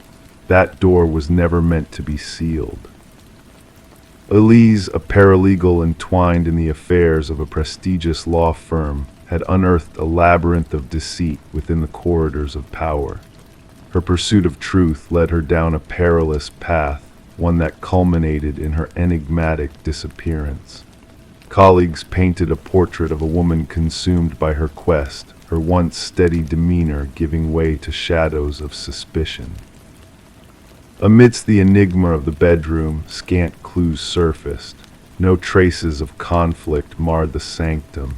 No crimson stains bore witness to violence. Instead, a tableau frozen in time whispered of a departure never intended to be permanent. The candle, now but a remnant of its former glory, held secrets untold. Beneath its molten remnants, the desk bore scars of heat, a silent testimony to unseen turmoil. The forensic team unearthed remnants of a past erased, fingerprints vanished, surfaces scrubbed clean of incriminating evidence. In a hidden alcove beneath the floorboards, a cryptic treasure awaited discovery, a key to a vault concealed within the bowels of a distant bank. Locked within its confines lay revelations that would shatter the facade of innocence meticulously upheld by the perpetrators. Documents unveiled a web of deceit woven by the hands of those entrusted with justice. Audio recordings echoed with the voices of conspirators, their words a damning testament to their sins. The truth, long buried beneath layers of deception, clawed its way to the surface, demanding retribution. Detective Morgan's pursuit led to the unmasking of a malevolent force cloaked in respectability. Vincent Harriman, a figure of influence, stood accused of crimes beyond redemption. His attempts to evade justice crumbled beneath the weight of irrefutable evidence, each piece a shard of Elise's legacy.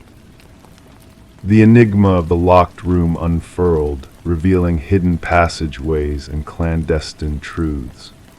Harriman's reign of terror met its reckoning, his fortress of lies crumbling as the light of truth pierced its darkest recesses. In the courtroom, the echoes of Elise's voice reverberated, her mother's grief a poignant backdrop to the unveiling of a saga long veiled in shadows. The house, a silent witness to unspeakable acts, stood as a monument to the courage of one woman's quest for justice. The new tenants shunned the dwelling, sensing the lingering specter of the past. Whispers of a light flickering in the upper chamber echoed through the streets, a testament to the enduring legacy of Elise Winters. In the heart of the empty house, justice found its voice, a whisper carried on the wind, a promise kept in the silence of the night. Story 13. She dreaded the climb to the attic, but when the storm unleashed its fury, forcing rainwater through the roof, she had no choice but to face the forgotten realm above. The attic greeted her with a shroud of dust and cobwebs, concealing relics of a bygone era. Amidst the shadows, nestled in the farthest corner, stood an ancient dollhouse, a miniature replica of a home long past. Its intricate details were hauntingly precise, every piece of furniture meticulously arranged. Yet as she peered closer, a wave of unease washed over her. The tiny figures within were not mere dolls, but delicate, hand-carved likenesses of her own family, frozen in time. Each figure mirrored her family members with eerie accuracy, each one positioned exactly as they sat downstairs, except for one stark deviation. The figure meant to represent her was not seated, but standing by the attic door, as if waiting for her arrival. Rebecca Morgan tentatively traced her finger along the roof of the dollhouse, feeling the indentation where the miniature version of herself stood. A chill crept through her, distinct from the cold draft whispering through the attic's rafters. This dollhouse should not have existed in this place. This was not her childhood abode, but a temporary dwelling her family had recently occupied. Shocked and bewildered, Rebecca wasted no time in alerting the authorities to the bizarre discovery. Law enforcement swiftly responded to the suburban residence, only to find a family in distress, huddled together in the safety of their living room, refusing to venture back upstairs. Detective Sarah Harmon, the lead investigator, initially brushed off their concerns as a mere prank or the product of an overactive imagination seeking familiarity in a new environment. It was the meticulous craftsmanship of the dollhouse that gave her pause, each intricately carved figure capturing a unique trait of the family members: the father's receding hairline, the son's favored hoodie, even the mother's small birthmark. The investigation took a chilling turn when forensic experts uncovered fingerprints on the dollhouse that did not match any family member. More unsettling were the microscopic cameras hidden within the figure's eyes, all wired to a sophisticated surveillance system concealed beneath the dollhouse. Analysis of the family's movements revealed a disturbing revelation. The positions of the miniature figures mirrored not just that evening but various days, indicating a meticulous observer had studied their every move. We soon realized this was no ordinary case of voyeurism, Detective Harmon would later recount. The level of obsession displayed here was beyond anything we had encountered before. The discovery of a concealed basement entrance behind a false pantry wall unveiled a makeshift living space where evidence suggested an intruder had lurked beneath the family's feet for weeks. Strangely, there were no signs of forced entry, and property records revealed the house had stood vacant for a year before the Morgans' arrival. Neighborhood inquiries yielded sparse information, save for a few glimpses of light observed by a neighbor during the vacant period. Digital forensics provided a breakthrough, tracing the surveillance data to an apartment across town. Inside, a chilling tableau unfolded walls adorned with photographs of the Morgan family and previous occupants, alongside detailed journals chronicling their daily routines with unsettling accuracy. A workshop revealed numerous half-finished dollhouses, each representing a different household in the vicinity. The apartment's occupant, Martin Wells, the son of the deceased homeowners, confessed to his elaborate scheme during interrogation. Driven by a possessive delusion, he sought to maintain control over his childhood home and its inhabitants. The dollhouse served as his command center, a means to watch and manipulate those within. His calm demeanor belied a deep-seated need to assert dominance over the property he could not bear to relinquish. As the psychological evaluation unfolded, Wells's motives became clear: a twisted desire to exert power over those dwelling within the house he once called home. The Morgans, shaken to their core, never returned to the property, haunted by the realization that they had been unwitting pawns in a sinister game of surveillance and control. Wells faced multiple charges, including stalking, invasion of privacy, and illegal surveillance. The judge presiding over the case underscored the violation the family had endured, condemning Wells for his egregious breach of their security and autonomy. The revelation of his extensive history of covert residence within multiple homes sent shockwaves through law enforcement and real estate practices, prompting a reevaluation of disclosure laws and tenant safeguards. The eerie saga of Martin Wells and his miniature empire underscored a harrowing truth sometimes. The shadows hold secrets too chilling to fathom, and the line between observer and puppeteer blurs in the darkness. As the Morgans sought solace in a new abode far from the haunting memories of the dollhouse, Rebecca confessed to lingering fears of unseen eyes and unseen hands, forever wary of the specter of a miniature world where she was but a pawn in someone else's twisted game. Story 14. The aged apartment held secrets within its walls, pipes that whispered, floorboards that murmured. Yet the new resident sensed a different presence, a rhythm too precise, too deliberate. Footsteps echoed from above, slow and steady, despite her dwelling on the top floor. One evening she dared to tap the ceiling with a broomstick. The sound ceased. Silence enveloped the space. Then a solitary knock replied from within the ceiling. Sarah Coleman chose to keep the mysterious knocking to herself, attributing it to the settling of the building or perhaps a small creature roaming the attic. Despite the persistent footsteps that traversed her ceiling each night, she adjusted by raising the volume of her television, donning headphones to bed, anything to drown out the methodical footfalls echoing in the darkness above. Detective Morris stumbled upon the apartment's enigma when a maintenance worker uncovered a concealed crawlspace during routine repairs. Removing a section of drywall near Sarah's unit to fix a leak, the worker unearthed a narrow passage that defied the building's plans. Illuminated by his flashlight, the passage revealed a hidden living area, scattered food wrappers, discarded water bottles, a soiled blanket, and a worn notebook. The building superintendent promptly alerted the authorities. Detective Morris, accompanied by his partner Detective Rivera, found the maintenance worker visibly shaken.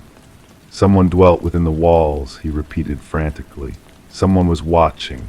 The notebook contained meticulous observations of Sarah Coleman, her daily routine, her visitors, her meals, her entertainment choices, her bathing schedule, her sleep patterns. The writing, once orderly, spiraled into chaos towards the end, with cryptic symbols adorning the margins. "The subject no longer responds to my signals," the final entry read. "She has chosen to ignore me. No one ignores me." Forensic teams combed the crawlspace, uncovering fingerprints that evaded identification in any database. They unveiled a complex network of passages woven into the building's walls and ceilings, some dating back decades. These passages linked to 5 different apartments, terminating in hidden observation points disguised as fixtures or minor defects, yet converging in one sole location, Sarah Coleman's abode. Current residents claimed ignorance of anything unusual, attributing any odd noises to typical apartment living. Former tenants, however, painted a different picture. 3 previous inhabitants of Sarah's unit described feeling a constant gaze upon them or hearing unexplained movements. One had swiftly departed after a mere fortnight, yet none had dared to voice their experiences, fearing ridicule. A breakthrough arose when forensics uncovered minuscule blood spatter in one of the crawl spaces. DNA testing identified the blood as belonging to Martin Weaver, a former resident who had vanished without a trace 4 years prior. His disappearance had gone cold, his family's missing persons report yielding no leads. Martin had resided directly beneath Sarah's apartment. Detective Morris revisited Martin's case. Neighbors recalled Martin's grievances about noises from the unit above, leading to a confrontation with the tenant Edward, a reclusive individual. Shortly thereafter, Martin vanished, and Edward vacated his unit without a forwarding address. Investigative efforts unveiled Edward's transient past, marked by a pattern of residing in top-floor apartments, maintaining minimal social interactions, and vanishing without warning. A neighbor from Edward's third residence remembered him as intense, plagued by a relentless need for silence. Property records disclosed Edward's ownership of remote rural land.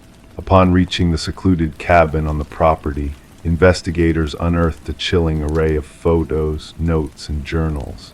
The images depicted residents from various buildings, including Sarah Coleman and Martin Weaver.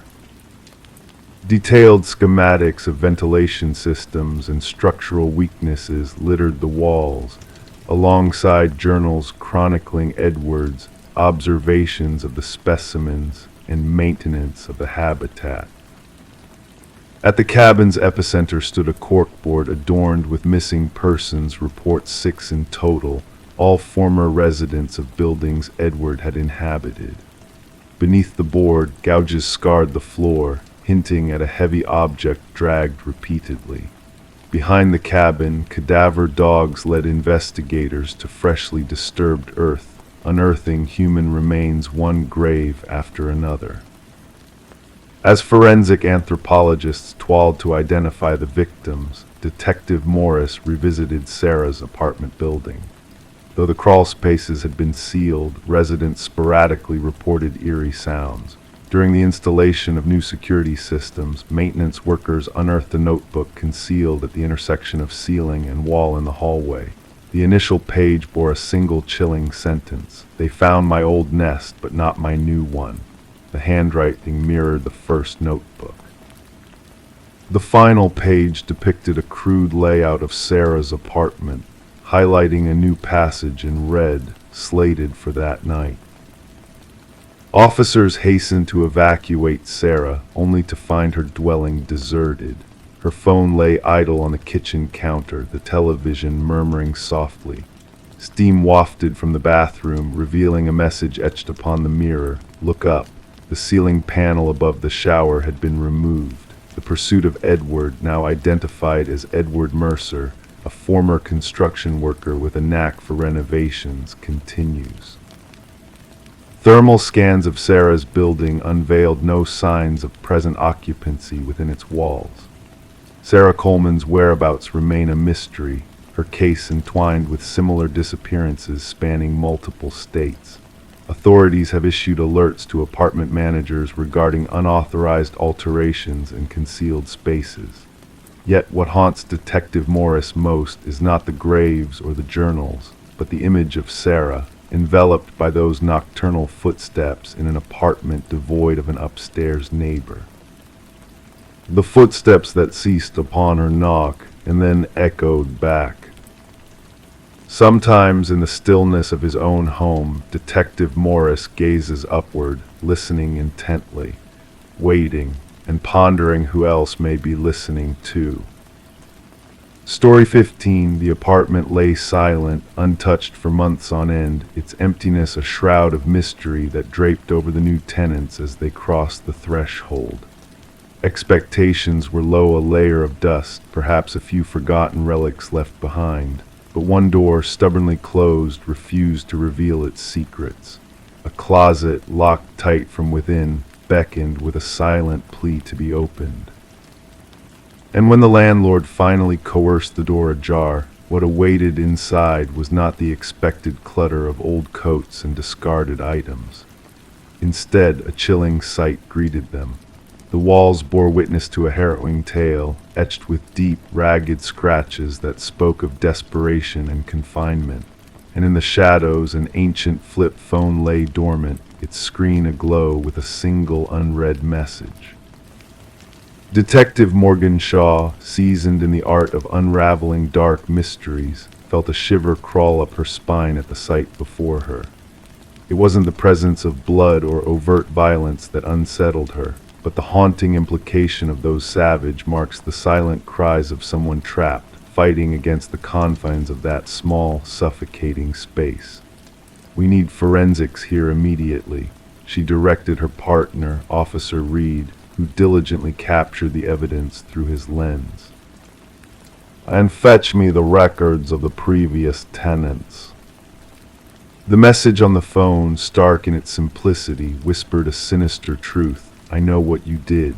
The landlord, a man perpetually on edge with clammy palms, recounted how the previous tenant had vanished without a trace, leaving unpaid rent in their wake. A quiet young woman kept to herself. Left about 6 months ago, he muttered, eyes darting everywhere but towards the closet. Never caused any trouble. Forensic analysis uncovered a haunting revelation within the scratches on the wall's multiple blood samples, most aligning with a single individual, presumably the missing tenant. Emma Caldwell, aged 28, reported absent when she ceased her routine at work. Yet among the DNA evidence, 2 samples stood out, one unidentifiable, the other belonging to a man officially declared deceased 2 years prior. "This can't be right," Shaw murmured, her gaze fixed on the perplexing findings. Derek Mercer, a man presumed dead in a tragic accident, now left his mark on the closet walls, defying the certainty of his demise. Emma's abandoned sanctuary painted a poignant portrait of a life interrupted, a stack of unopened mail, a lone mug growing stale in the sink, a bed meticulously made but left untouched. Her phone records revealed a pattern of regular calls to her sister, abruptly severed, intertwined with a flurry of unanswered calls from an unknown number preceding her disappearance. The sister mentioned a mysterious boyfriend, Officer Reed relayed. No name given, just described as intense and private. Surveillance footage from a nearby store captured Emma's return home one fateful night, shadowed by a figure cloaked in anonymity, face shielded beneath a baseball cap. The puzzle pieces began to align when partial fingerprints, traced back to Derek Mercer, surfaced on the closet's interior doorknob. He staged his death, Shaw concluded with a steely gaze. But why and what link does he share with Emma? The enigmatic DNA sample led them on a twisted path to another missing person, Lynette Porter, vanished 3 years earlier. Despite the cold trail, witnesses recalled a woman matching Lynette's description frequenting Emma's residence. Shaw's deductions deepened as she pored over traffic footage, tracing a vehicle linked to Derek Mercer's kin hovering near Emma's abode, its driver a match for Derek's stature and build. The trail of evidence wound its way to a secluded property owned by the Mercer family, where a grim discovery awaited behind fortified basement doors. Lynette Porter, frail and malnourished, confined in a space mirroring the horrors Emma had endured. "He forced me to witness," Lynette murmured, her gaze vacant and haunted. "Said I needed to learn the consequences of defiance." The pieces fell into place, journals chronicling Mercer's obsession with dominance, snapshots of women resembling Emma and Lynette, and damning footage capturing Mercer's cruel machinations as he herded Emma into the closet. "She thought she could expose me," his voice echoed on the recording, "but no one divulges my secrets." The manhunt for Derek Mercer spanned jurisdictions as forensic profilers delved into the chilling depths of his psyche. Mercer was not merely a killer. He was a maestro of suffering, relishing the slow erosion of hope within confined spaces. His capture at a bus terminal, clutching a new identity and a one-way ticket to an unknown shore, unveiled a cache of sinister tools in his possession, a roll of duct tape, a gleaming blade, and a newspaper clipping chronicling Emma's vanishing.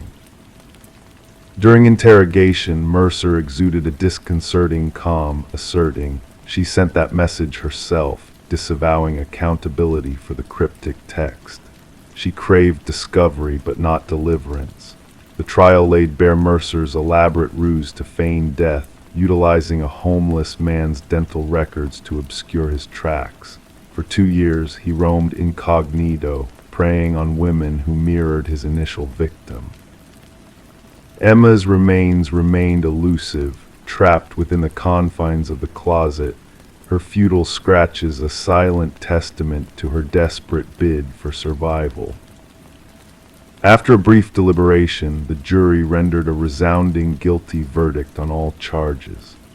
As the judge imposed a life sentence without the possibility of reprieve, Mercer's lips curved into a faint smile, a private satisfaction gleaming in his eyes. At the sentencing, Lynette Porter stood tall, her voice unwavering. He ensnared us in darkness because that's where his spirit languishes imprisoned in shadows. While he withers in his cell, I shall bask in the light. The case reshaped investigative protocols for missing persons, emphasizing the scrutiny of relational dynamics and thorough property examinations. Detective Shaw preserved the closet door from Emma's abode in her office, a poignant reminder that terror could manifest not in crimson splatters, but in the frenzied marks of a soul fighting for liberation.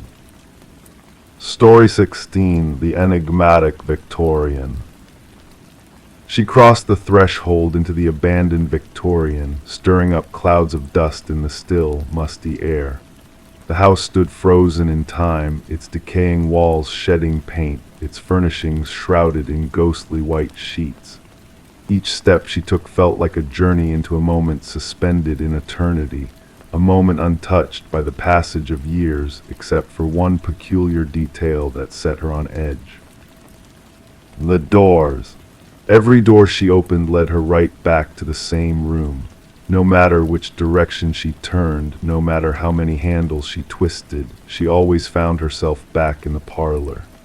The only escape seemed to be the way she had entered, but when she spun around to retreat, the front door had vanished into thin air, leaving her trapped in the eerie confines of the house. The grim discovery of Morgan Pierce's lifeless body transformed the once forgotten Victorian from a mere local oddity to a chilling crime scene. Detective Sarah Lind stood at the threshold, observing the forensic experts drifting through the dim interior like specters. The house had gained a reputation among the townsfolk, a place where compasses spun aimlessly, where whispers of unseen watchers lingered. Now it held secrets far more sinister than mere urban legends. The preliminary examination indicates she passed roughly 3 days ago, murmured the medical examiner, his voice a mere whisper in the hushed room. The cause of death appears to be asphyxiation. Morgan had been discovered seated in an antique chair in the parlor, her posture serene, hands folded neatly in her lap as if awaiting a guest. There were no signs of struggle, no marks of a fight. The scene exuded a haunting tranquility that unsettled even the most seasoned investigators. "Who stumbled upon the body?" Lind inquired, scanning her notes. "A real estate agent showing the property to potential buyers," her partner replied. They entered, spotted her sitting there, initially mistook her for a trespasser until they drew nearer. The Victorian had remained uninhabited since the passing of its previous owner, Eleanor Blackwood, nearly half a decade earlier. Legal disputes had left the property in a state of limbo, unwanted, unsold, fading into obscurity save for occasional visits from vandals and thrill-seekers. Morgan Pierce, a 26-year-old graduate student delving into architectural anomalies for her thesis, had a keen interest in the inexplicable. Her friends depicted her as meticulous, driven, drawn to spaces that defied conventional norms. The abandoned Victorian, with its reputation for disorienting visitors, must have held an irresistible allure for her. Her roommate reported her missing 2 days ago, Lind noted. Morgan allegedly mentioned visiting the house where people get lost for her research. As the investigation progressed, it came to light that Morgan had frequented the house in the weeks leading up to her demise. Her journal entries recounted peculiar acoustic phenomena, sudden pockets of icy chill, and doors that seemed to lead to different chambers each time they swung open. In her final entry, she mentioned bringing specialized equipment to capture what she termed spatial anomalies. Yet that equipment remained conspicuously absent. During the autopsy, an unexpected revelation emerged: a trace amount of a rare alkaloid in Morgan's system, sourced from a plant linked to certain shamanic practices. While the substance could induce disorientation and vivid visions, the dosage found was insufficient to be lethal. She wasn't one to dabble in recreational substances, affirmed her boyfriend during interrogation. Morgan held her research to the highest standard. She wouldn't have jeopardized her perceptions knowingly. Further examination of Morgan's phone yielded fragments of erased messages, dialogues with an individual who shared her fascination with the enigmatic house, someone claiming to grasp its enigmas. The exchanges grew progressively intimate and cryptic. The house retains memories of its past, one message cryptically revealed. It seeks acknowledgement. The trail led the investigators to Adam Reeves, an architectural historian who had corresponded with Morgan. His expertise in rare spatial phenomena had captivated her attention, and their professional connection had blossomed into a more personal bond. When questioned, Reeves appeared genuinely shattered by her demise. "The house carries a legacy," he elucidated. "The original architect wove in optical illusions and false perspectives to bewilder and perplex." Morgan sensed a deeper layer of truth beyond mere tricks of design. Nonetheless, Reeves possessed a solid alibi for the estimated time of Morgan's passing. Surveillance footage depicted him delivering a lecture at a university symposium miles away. A breakthrough arose from an unexpected source: the grandson of Eleanor Blackwood, now residing abroad. Contacted by the authorities, he divulged a family secret veiled for generations. "My grandmother wasn't the sole Blackwood to meet her end in that house," he divulged. "There were others, always discovered in the parlor, always at peace. The family termed it the claiming." Handing over decades-old journals, he chronicled deaths initially attributed to natural causes like heart failure or stroke. A recurring pattern emerged: individuals spending prolonged periods within the house inevitably succumbed to what the family euphemistically dubbed the influence. A secondary sweep of the property unveiled a concealed compartment concealed behind the parlor hearth. Within, the investigators unearthed Morgan's missing equipment and a profound revelation. A small alcove harbored relics from diverse indigenous cultures, meticulously arranged in a geometric configuration. At its heart rested a weathered figurine, its features worn smooth by the passage of hands across generations. Analysis pinpointed the carving as a representation of a deity linked to liminal realms, thresholds between worlds. Traces of the alkaloid in Morgan's system were detected on the artifacts. The case took a disquieting turn when forensic analysis of dust patterns within the house hinted at another presence during Morgan's final moments. Partial fingerprints, disparate from Morgan's or any known visitors, were lifted from doorknobs scattered throughout the residence. 3 weeks into the inquiry, Adam Reeves was discovered lifeless in his apartment. Like Morgan, he was found seated facing the entrance, an expression of serenity gracing his features, the same alkaloid detected in his system. Clutched in his hand was a key that matched no lock within his flat, but slid effortlessly into the hidden compartment within the Victorian. In his parting email sent to himself as if to preserve a testament, Reeves inscribed, "The house doesn't ensnare you physically, it ensnares your perceptions. Morgan was correct, the doors lead where they always have, but something tricks you into believing you're retracing steps. Once you grasp the verity, you can depart at will, yet by then you may not wish to leave." The case remains officially unresolved, labeled as suspicious deaths under ongoing scrutiny. The Victorian has since been condemned, its access barred by the authorities. Yet whispers persist of flickering lights glimpsed within on certain nights, of guests who venture inside but never reappear. Some locals assert that the house claims those who delve too deeply into its mysteries. Others maintain that Morgan and Reeves unearthed something ancient and potent, something existing within the interstices of traditional reality. The truth remains as elusive as an exit in a house where all doors lead back to the beginning.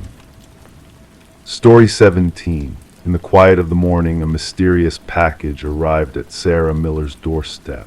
There was no return label, no tracking number, just a simple cardboard box damp with dew. It wasn't meant for her, the name on it unfamiliar. She hesitated, knowing she should ignore it, leave it outside. But curiosity tugged at her, urging her to unravel the mystery within.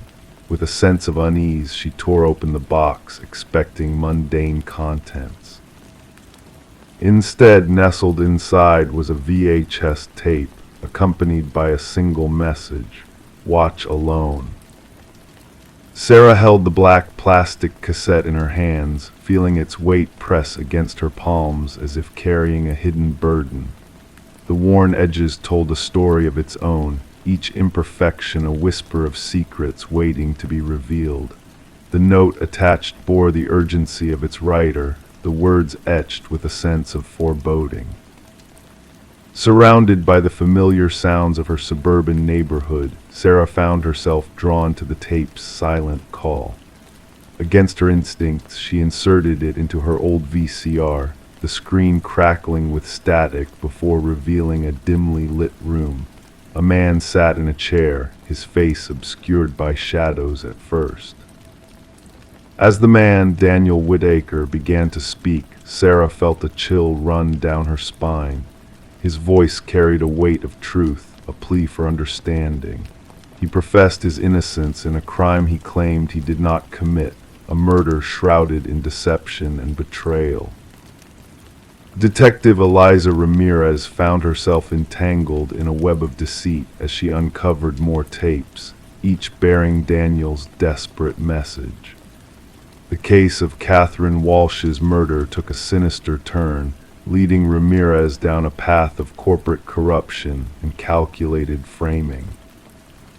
The pieces of the puzzle began to fit together as Sarah received a second package, filled with damning evidence against a powerful pharmaceutical company.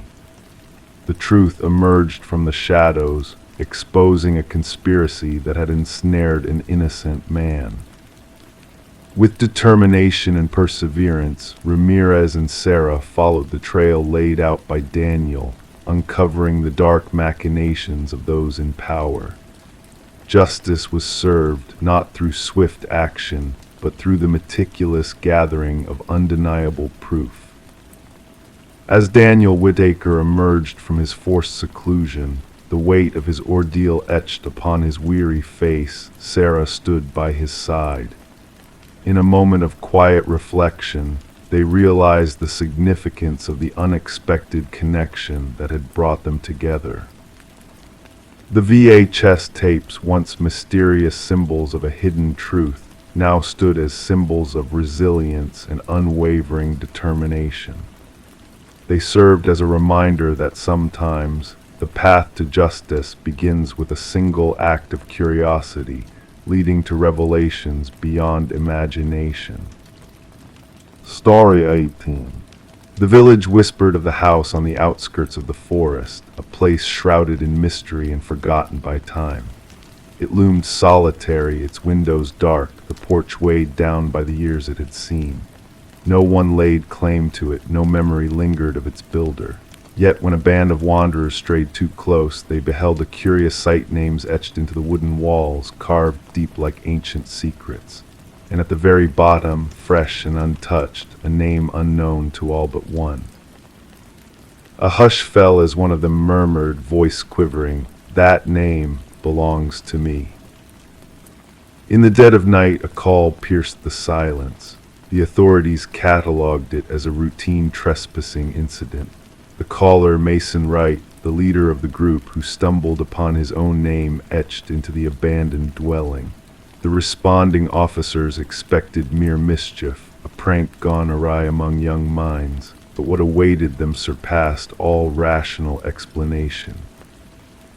Detective Sarah Keller arrived as dusk blanketed the woods. Her flashlight sliced through the darkness, revealing the weary facade of the house. The names 27 in total etched vertically on the eastern wall, some faded with age, nearly vanishing against the weathered wood, while others remained sharp as if freshly carved. And at the base, Mason Wright, the incision still tinged with the scent of fresh wood shavings. "I've never set foot here before," Mason protested, his words materializing in the frosty air. "How could anyone know my name?" The inquiry commenced by delving into the backgrounds of each listed name. The findings sent shivers down the spines of the investigative team.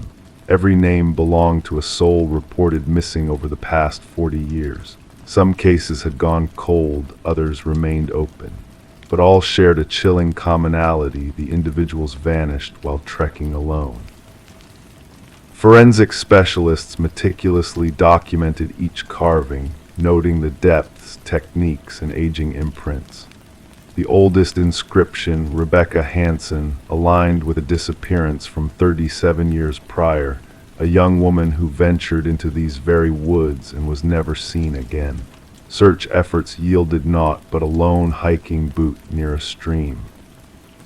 Interrogations with Mason yielded a consistent narrative. He had no ties to the area beyond this fateful hiking expedition with his college companions. They had selected the trail at random, guided by an online suggestion. Nothing in his history linked him to the other names adorning the wall. Attention shifted to Mason's comrades. Emily Chen, the group's photographer, provided snapshots capturing their journey. Upon scrutiny, analysts discerned a disquieting detail: a blurred figure lurking in the background of 3 separate images. A tall, slender silhouette, perpetually obscured by the trees. "We saw no one else on our path," Emily maintained. "We would have remembered." Detective Keller sanctioned a search of the house's interior.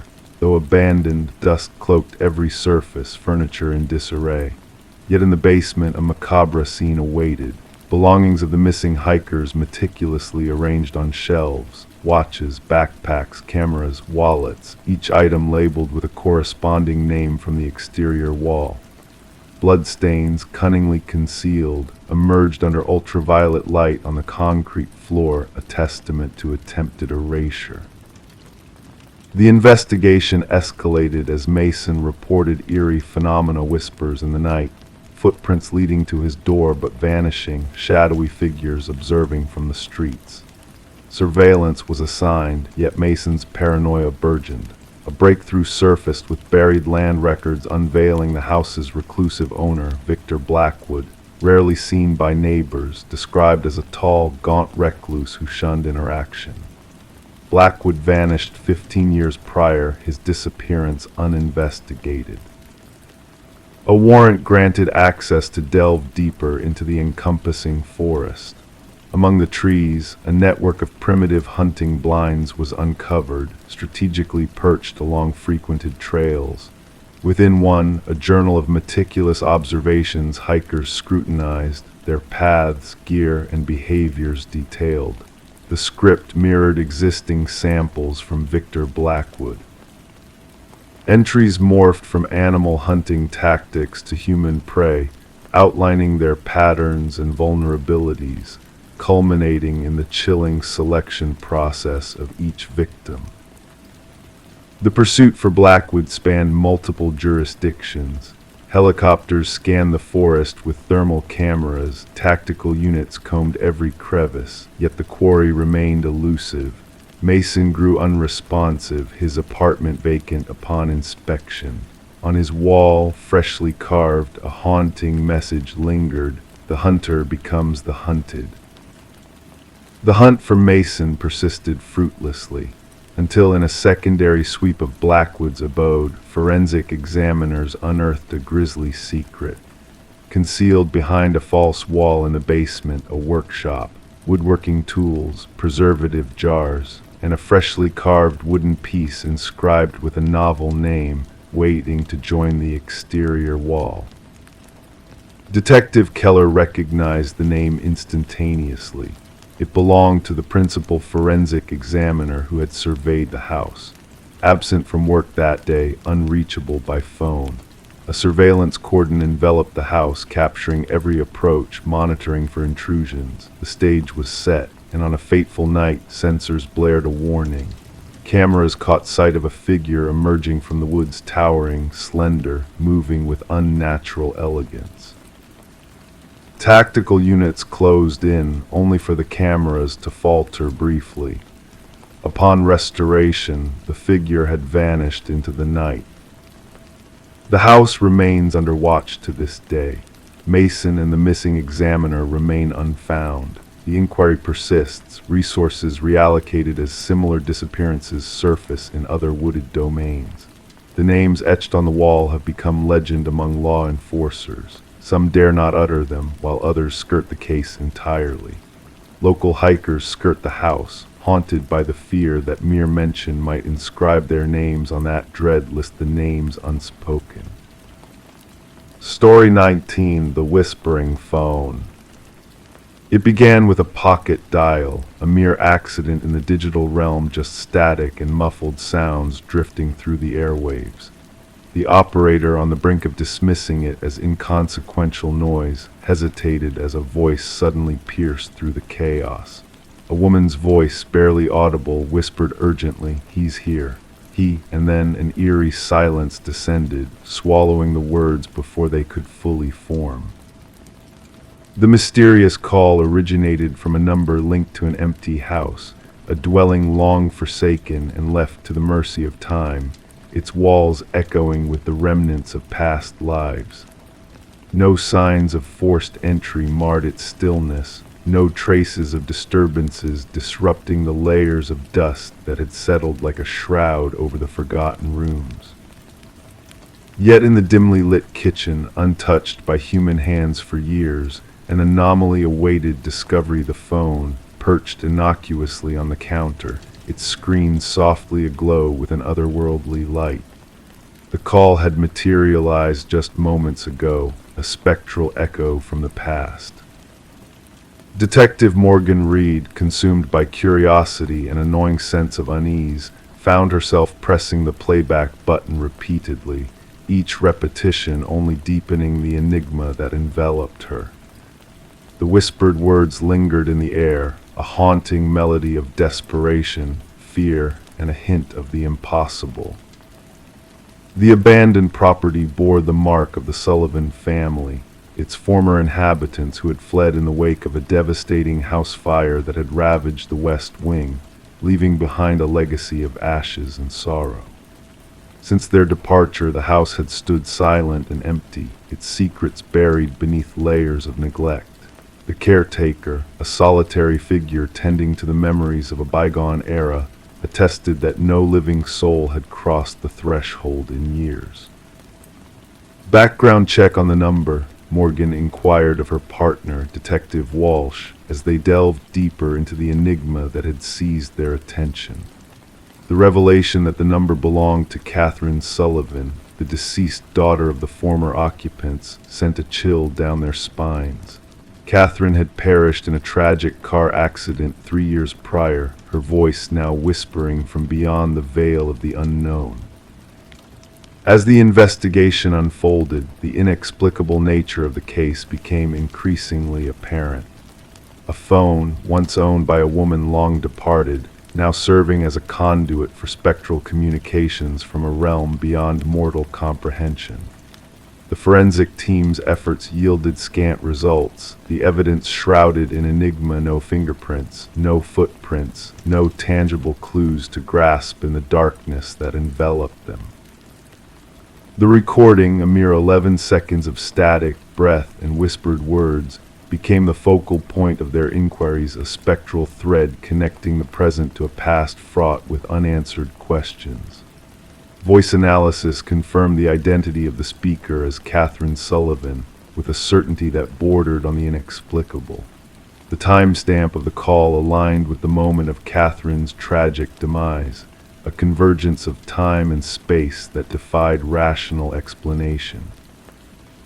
Morgan and Walsh delved into the shadows of Catherine's past, seeking answers in the echoes of her life. Her family, her friends, her erstwhile lover each held a piece of the puzzle, each harbored secrets that threatened to unravel the fragile tapestry of reality. Yet, it was a discovery from the depths of memory that would shake the foundations of their beliefs. A call from Catherine's grieving mother, trembling with a revelation unearthed from the depths of her daughter's possessions, opened a door to a truth long concealed. A journal, a chronicle of a love turned to ashes, of a life consumed by fear and desperation, lay bare the inner turmoil of a soul on the brink of oblivion. The journal spoke of a relationship soured by jealousy and control, of a love twisted into a noose that tightened with each passing day.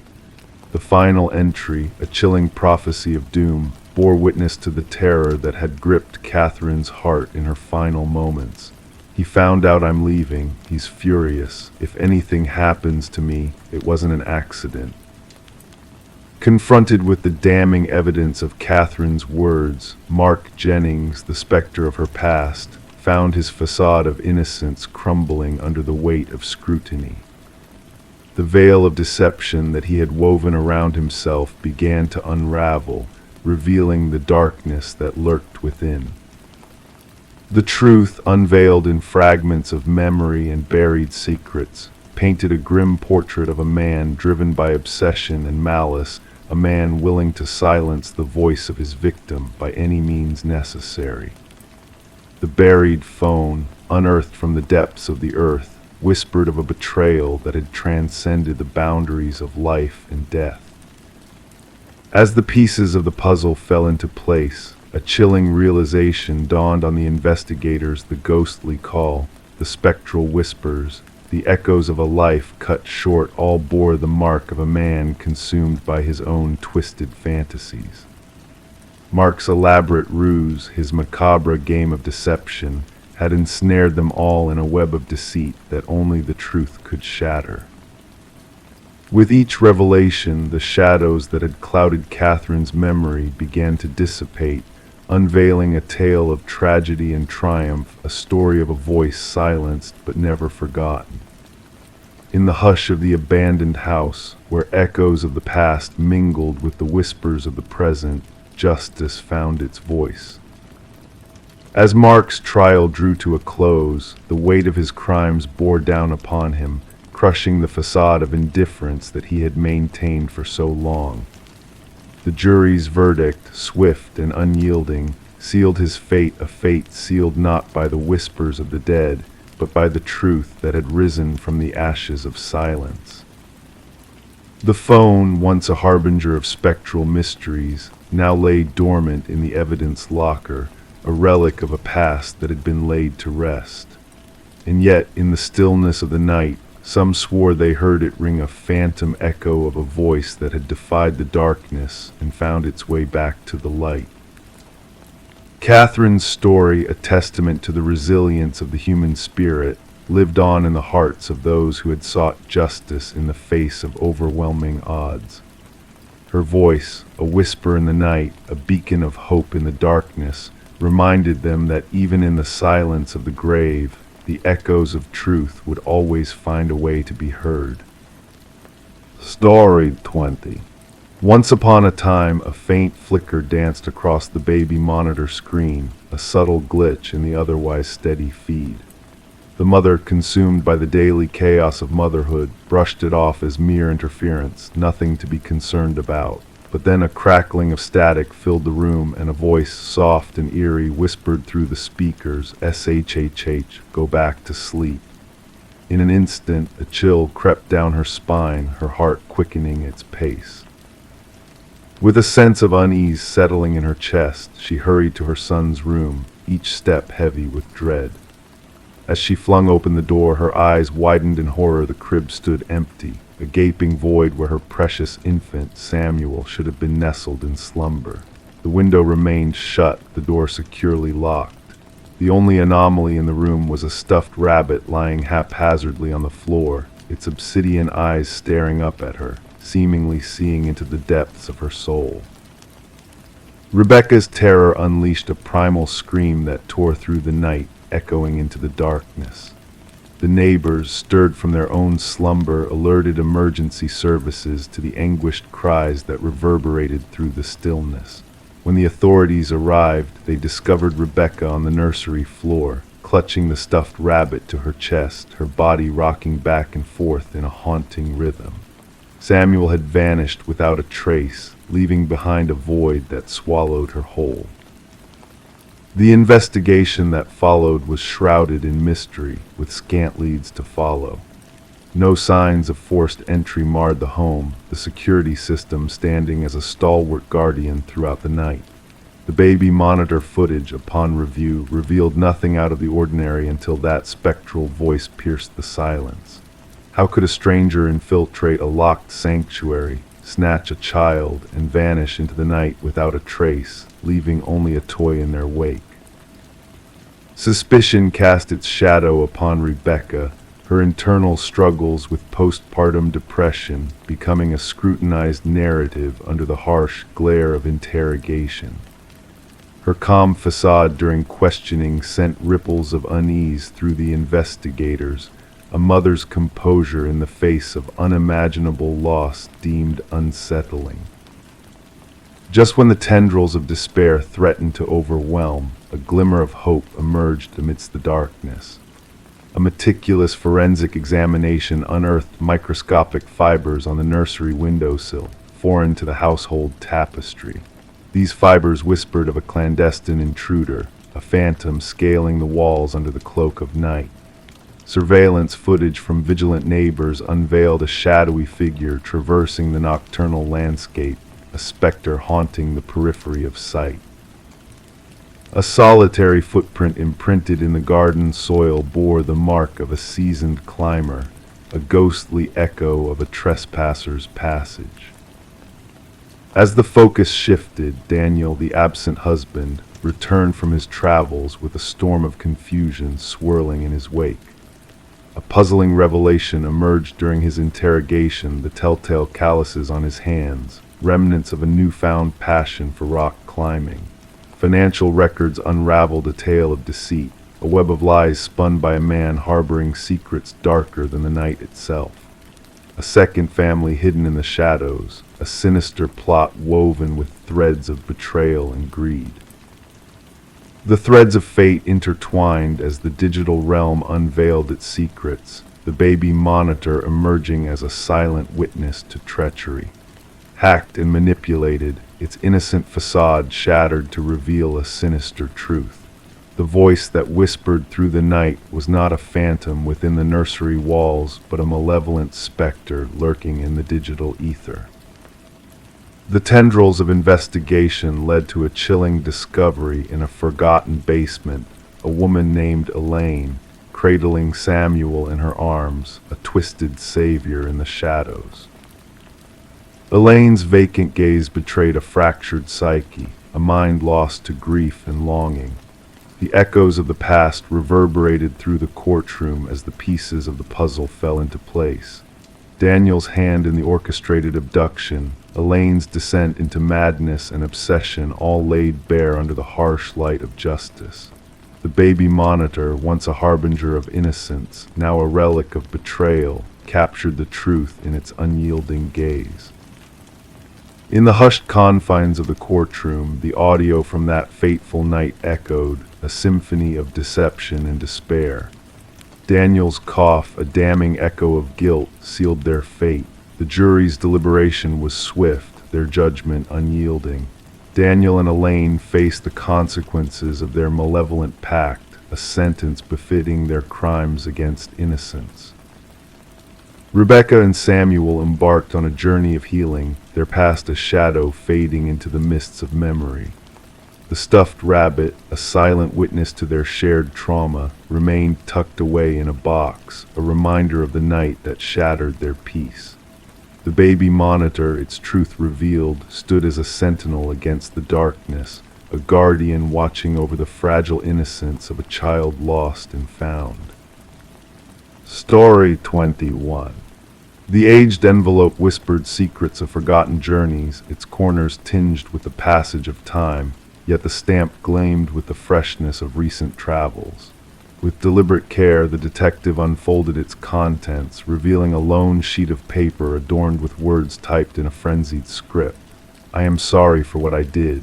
A damp chill clung to the paper, carrying with it a metallic scent that lingered ominously. A reddish smear stained the edge, a haunting echo of a past long buried. Detective Sarah Morgan, with a steady hand shrouded in gloves, secured the letter in an evidence bag, knowing instinctively that this message held the key to unraveling a mystery that had eluded them for years. The forensics team confirmed her suspicions the stain was human blood, a somber echo of a tragedy long past. The victim, a young journalist named Rebecca Warren, had met a brutal end in her own home, her investigative spirit snuffed out by a blade wielded in darkness. The letter, a ghostly messenger from the shadows, had found its way to the homicide division with a cryptic plea for forgiveness. Bare of fingerprints, save for ghostly smudges left by gloved hands, it bore a postmark that hinted at a long-awaited trail. As Detective Morgan gathered her team amidst a sea of stale leads and faded hopes, she knew that this missive held the promise of a new beginning in a case long deemed unsolvable. In the dimly lit confines of the briefing room, she unveiled the letter, a beacon of hope amidst a sea of despair. "This changes everything," she murmured to her assembled team. "Our perpetrator carries the weight of remorse upon their shoulders." Detective James Chen, her steadfast partner in the pursuit of justice, offered a cautious counterpoint. "Or perhaps it is a mask, a charade to deceive us," he proposed, his eyes never straying from the haunting words on the page. As the investigation unfurled like a slumbering beast awakening from its lair, the tendrils of the past reached out to ensnare the present. Rebecca's life, a tapestry of courage and determination, revealed threads of darkness woven amidst the light. Her pursuit of truth had led her down a treacherous path, one that now beckoned to those who sought to unearth her secrets. Interviews with her loved ones unveiled cracks in the facade, subtle shifts in demeanor that spoke volumes in the silence of unspoken truths. Michael Barnes, her grieving lover turned reluctant suspect, bore the weight of guilt in his gaze, his words betraying a fear long kept at bay. She feared she was being followed, he confessed, a shard of truth piercing the veil of deception that surrounded them. A second letter arrived, mirroring its predecessor in eerie detail. The confession within spoke of shadows dancing in the periphery, of secrets too dark to be left buried. The trail led to a mansion shrouded in opulence, where the echoes of the past whispered of treachery and betrayal. Richard, the eldest son with a facade of innocence, stood at the center of the storm, his words a carefully crafted web of deceit. It was Alina, the youngest daughter with eyes that held the weight of the world, who unraveled the tapestry of lies. Her stationery, a silent witness to clandestine machinations, bore the mark of a truth long denied. A hidden room, a trove of damning evidence, and a vintage typewriter that whispered of sins long past all pointed to a truth too bitter to swallow. The nexus between Richard and Michael, a tangled web of greed and desperation, unfurled before the detective's eyes. A pact forged in shadows, sealed with blood and whispered promises, had led to a tragedy that echoed through the ages. Michael's confession laid bare the skeleton in their closet, a truth too harsh to be ignored. As the trial unfolded like a dark symphony, the pieces fell into place with a chilling precision. Richard's protestations of innocence crumbled beneath the weight of evidence, his facade of righteousness shattered by the truth that lay bare before the court. The jury's verdict echoed through the hallowed halls of justice, sealing his fate with the finality of a gavel's resounding blow. In the aftermath of the trial, Detective Morgan stood before Rebecca's grieving parents, offering silent solace in the shadow of their loss. The blood-stained letters, haunting remnants of a tragedy long past, bore witness to the fragility of human nature, to the inexorable pull of guilt that binds even the most cunning of criminals. Rebecca's legacy, a beacon of light in a sea of darkness, became a cautionary tale for those who sought to tread the murky waters of deceit. The case of her untimely demise served as a reminder that even the most carefully laid plans can unravel in the face of remorse, a silent specter that lurks in the shadows, waiting to be unmasked. And so the old typewriter stood as a sentinel to the power of truth, its keys a testament to the unraveling of secrets long kept hidden in the depths of the night. Story 22. The tale begins in a quaint little costume shop that was on the brink of closure, its shelves stripped bare as old inventory found new owners. Among the remnants of forgotten disguises, a woman lingered, her eyes drawn to a mask perched on a dusty shelf. Its features, delicate yet disquietingly lifelike, seemed to beckon to her from behind a veil of time. Without hesitation, she reached out and lifted the mask, feeling a strange connection to its silent presence. Approaching the counter, she placed the mask down, only to be met with a hesitant cashier who whispered, "That's not ours." Perplexed, she checked for a tag, but none could be found. With a nonchalant shrug, she decided to take the mysterious mask home, unaware of the enigmatic journey it would soon set in motion. As night descended, a soft sound stirred her from slumber, a whisper of fabric shifting in the darkness. Her eyes flickered open to find the mask no longer resting on the dresser where she had left it. Instead, it sat ominously on her nightstand, its gaze fixed upon her with an unsettling intensity. The woman, known as Catherine Reed, was later discovered by a concerned neighbor. The morning light spilled through the slightly ajar front door, illuminating a chilling scene within the otherwise silent home. Catherine lay motionless on her bedroom floor, the mask conspicuously absent from the eerie tableau. Detective Morgan arrived at the scene, greeted by the solemn click of shutters and hushed voices that enveloped the room in an air of mystery. As the investigation unfolded, subtle details hinted at a puzzle yet to be solved. A single drawer left partially open, a lipstick-stained water glass perched on the nightstand. Everything appeared ordinary, except for the life extinguished in silence.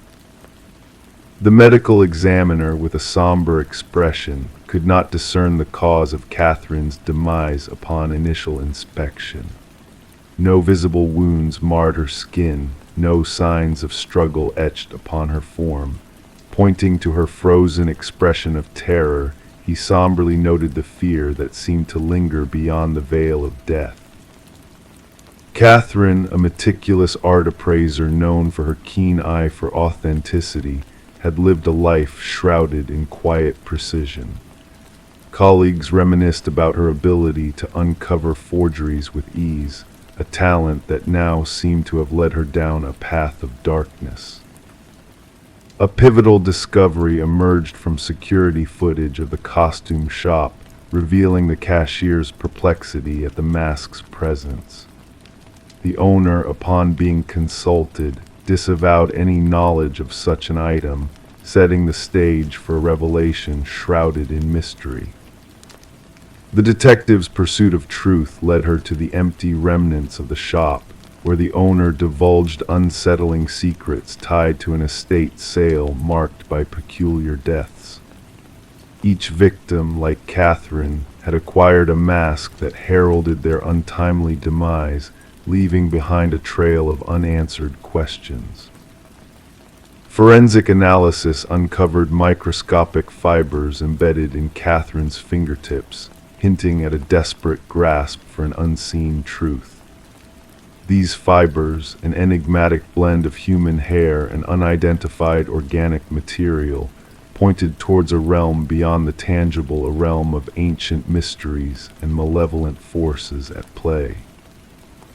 As the investigation delved deeper, a retired detective shed light on a chilling connection between the masks and a ritual of soul transference.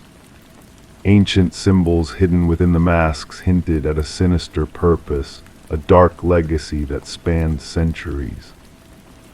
A hidden journal discovered in Catherine's apartment unveiled a harrowing truth, detailing her descent into a world of fear and paranoia as the mask's insidious influence took hold.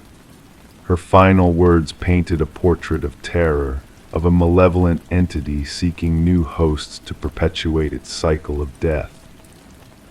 With mounting evidence and a growing sense of dread, the detective pieced together the fragments of a puzzle too macabre to comprehend. The cause of Catherine's demise, revealed as cardiac arrest induced by sheer terror, hinted at a force beyond mortal understanding. Surveillance footage from a vigilant neighbor unveiled a chilling sight, a figure cloaked in darkness, donning a mask that mirrored Catherine's likeness with an uncanny precision. The phantom presence, moving with mechanical precision, hinted at a malevolent force manipulating the strings of fate. As the hunt for the elusive mask spanned across the country, whispers of its reappearance in a distant vintage shop echoed through the shadows. Yet by the time investigators arrived, the mask had vanished once more, leaving behind a trail of unanswered queries. The case, officially unsolved, lingered as a haunting reminder of forces unseen and destinies entwined. The detective, haunted by Catherine's journal and the specter of impending darkness, grappled with the knowledge that the mask's hunger for souls knew no bounds. In the stillness of night, she would awaken with a shiver, a sense of unseen eyes watching her every move. Securing her windows and doors, she sought solace in the fleeting respite of sleep, knowing that the mask, with its empty eye sockets fixed upon the living, awaited its next unwitting victim. The tale of the mask, a vessel of malevolence that traversed time and space in search of souls to consume, whispered of a legacy stained in blood, a legacy that persisted in the shadows, waiting to ensnare those who dared to uncover its dark secrets. Story 23. She had the urge to freshen up the nursery before the little one's arrival. The walls, once a serene shade of blue that seemed to hold secrets within its faded hues, were now being coated with a fresh layer of white paint.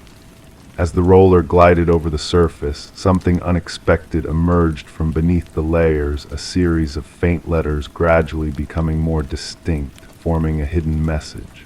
Don't let it hear you. Her heart skipped a beat. Stepping back, her eyes caught sight of something unsettling, tiny handprints imprinted on the wet paint, too high for any child to have reached. This peculiar discovery within the nursery of the Morgan household sparked the beginning of what later became known as the Whispering House case. The young couple had acquired the Victorian-style residence at a surprisingly low price, unaware of its dark past. Detective Sarah Klein arrived at the doorstep, her notebook at the ready. A pregnant woman greeted her, her belly pronounced beneath paint-spattered overalls. Exhaustion weighed heavily on her, evident in the shadows under her eyes from countless sleepless nights. Her hands trembled as she recounted finding the hidden message and handprints. According to the woman, the previous owners had abruptly departed, leaving under the cover of night with only essential belongings crammed into their car. The detective, with a sense of foreboding, explored the historic home, the sound of her footsteps echoing on the aged floorboards.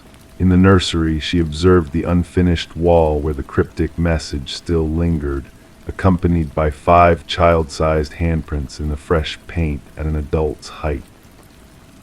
Back at the precinct, Detective Klein delved into the property's records.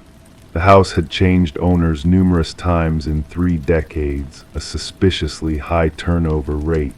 What sent chills down her spine were the child welfare reports linked to 3 of those families, detailing children hearing whispers from unseen sources and feeling watched as they slept. The detective delved further, unearthing construction logs and historical archives. The house's previous owner, Eleanor Blackwood, a wealthy widow who had operated an orphanage on the premises, was a key figure in the dark history.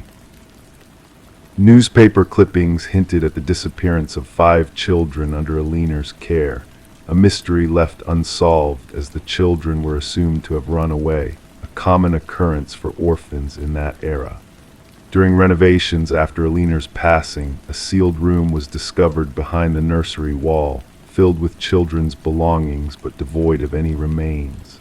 The case remained unresolved, gathering dust in archives until Detective Klein reopened it. Interviewing former residents, a pattern emerged: families with children reported eerie incidents of toys moving on their own, laughter resonating through empty corridors, and mysterious drawings appearing overnight. Most dismissed these occurrences until the cryptic messages reappeared during repainting sessions in the nursery. The handwriting matched Eleanor Blackwood's journals, sending shivers down the detective's spine. A breakthrough came when the detective persuaded the current residents to permit a scan of the basement floor using ground-penetrating radar. The results revealed anomalies: 5 distinct shapes beneath the concrete, each resembling a child's size. Breaking through the floor unveiled a chilling truth: 5 sets of child remains arranged in a circle, dating back to Eleanor's tenure. Each child wore a pendant engraved with their name, the very orphans who had supposedly fled. Luminol was sprayed in the nursery, illuminating handprints on every wall, hidden beneath layers of paint, a silent testament to the children's desperate attempts to escape. Eleanor's journals exposed her twisted beliefs, convinced that orphan children held a special energy she could harness to prolong her own life. The children's final act of defiance was etched into the walls, a plea for someone to uncover their tragic end. The case concluded with a proper burial for the victims, their names finally recognized as murder victims rather than runaways. The house stood vacant, the expectant couple refusing to step foot inside ever again. Detective Klein's report detailed the luminol-illuminated handprints and the haunting message under the paint, acknowledging that justice was served for the victims, but an unexplainable presence lingered in the house, a spectral echo reaching out through time and paint. The nursery walls were raised during cleanup, yet workers reported hearing ghostly whispers amidst the debris, enough to send shivers down their spines. The house was condemned, its secrets sealed within, a cold case unsolved in the annals of history, a reminder that some mysteries transcend mortal closure. Detective Klein kept a photograph as a memento, one capturing 5 glowing handprints, a poignant reminder that some crimes leave indelible marks impossible to erase, even with fresh layers of paint. Story 24. The wooden plank shifted ever so slightly under her weight, catching her attention in a moment of quiet discovery. She knelt down, tracing the edges with delicate fingers, sensing the hidden secrets beneath the seemingly solid floor. With a gentle touch, she lifted the boards, unveiling a dark and narrow space that lay concealed beneath the old house. At first, all she saw was dust dancing in the dim light and cobwebs clinging to forgotten corners. But as her eyes adjusted to the darkness, she beheld the truth that lay hidden below. A mattress, a chair, and in the shadowed corner, a weathered notebook filled with pages upon pages bearing a single name, her own name, written over and over in a haunting repetition. Detective Morgan Reed stood silently behind Sarah Coleman, the silence between them thick with unspoken fear and curiosity. It was more than just a hidden room that they faced. It was a violation of sanctuary, a trespass of darkness into what should have been a haven of new beginnings. "Don't disturb anything," Detective Reed's voice was steady, a beacon of calm in the midst of the unknown. With a click, the flashlight pierced the shadows, revealing walls adorned with a collage of surveillance. Snapshots of Sarah navigating her daily routines, captured without her knowledge. A shrine of obsession meticulously crafted beneath her very feet. Sarah had acquired the quaint cottage from the estate of a reclusive man named Walter Green, who had passed away, leaving behind a legacy of solitude. The property had stood empty for months, its history shrouded in silence until it found its way into Sarah's possession. The real estate listing had painted a picture of charm and minor renovations, omitting the chilling truth that lay buried beneath the floorboards. "I never met him, the previous owner." Sarah's voice was a whisper of disbelief. "The neighbors said he kept to himself. I thought that hidden basement had been sealed off long ago. That's what the inspection report indicated." As the crime scene investigators arrived, their equipment echoed through the house, a somber rhythm against the wooden floors. They meticulously documented every detail, capturing evidence that spoke of a twisted obsession. The mattress, the chair, the notebook, all extracted from the hidden chamber for further scrutiny. Forensic analysis revealed a labyrinth of fingerprints, all belonging to Walter Green, but it was the timeline that sent shivers down the investigators' spines. Years of meticulous surveillance, a silent presence that had shadowed Sarah's every move, unnoticed until now.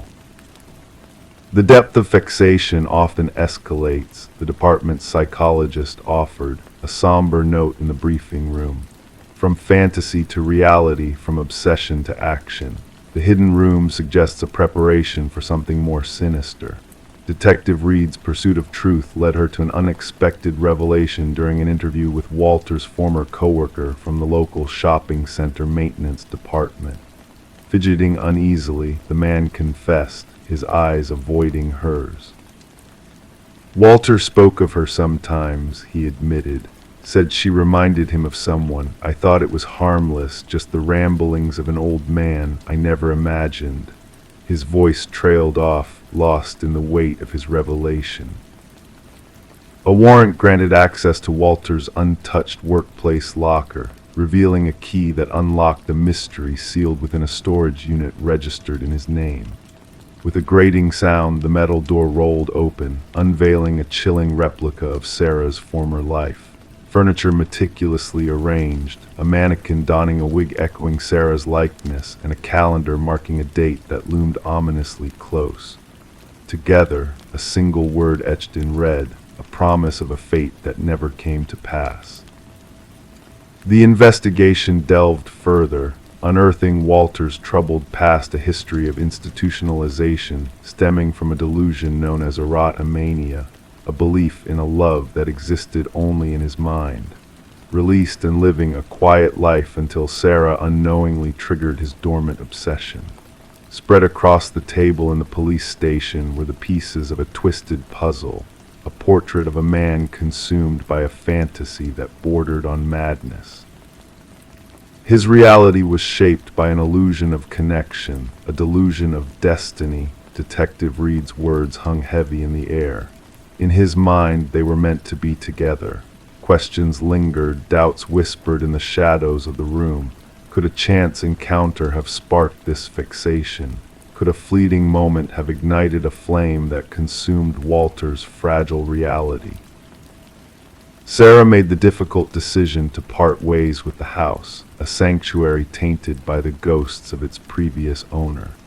During the final walkthrough with her realtor, she stood in the emptiness of the living room, a sense of relief mingled with lingering dread. "I can't help but wonder," her voice carried a tremor of unease. "What if I hadn't noticed that loose floorboard? How long would I have lived here, unaware of the eyes that watched me, of the secrets hidden beneath my very feet?"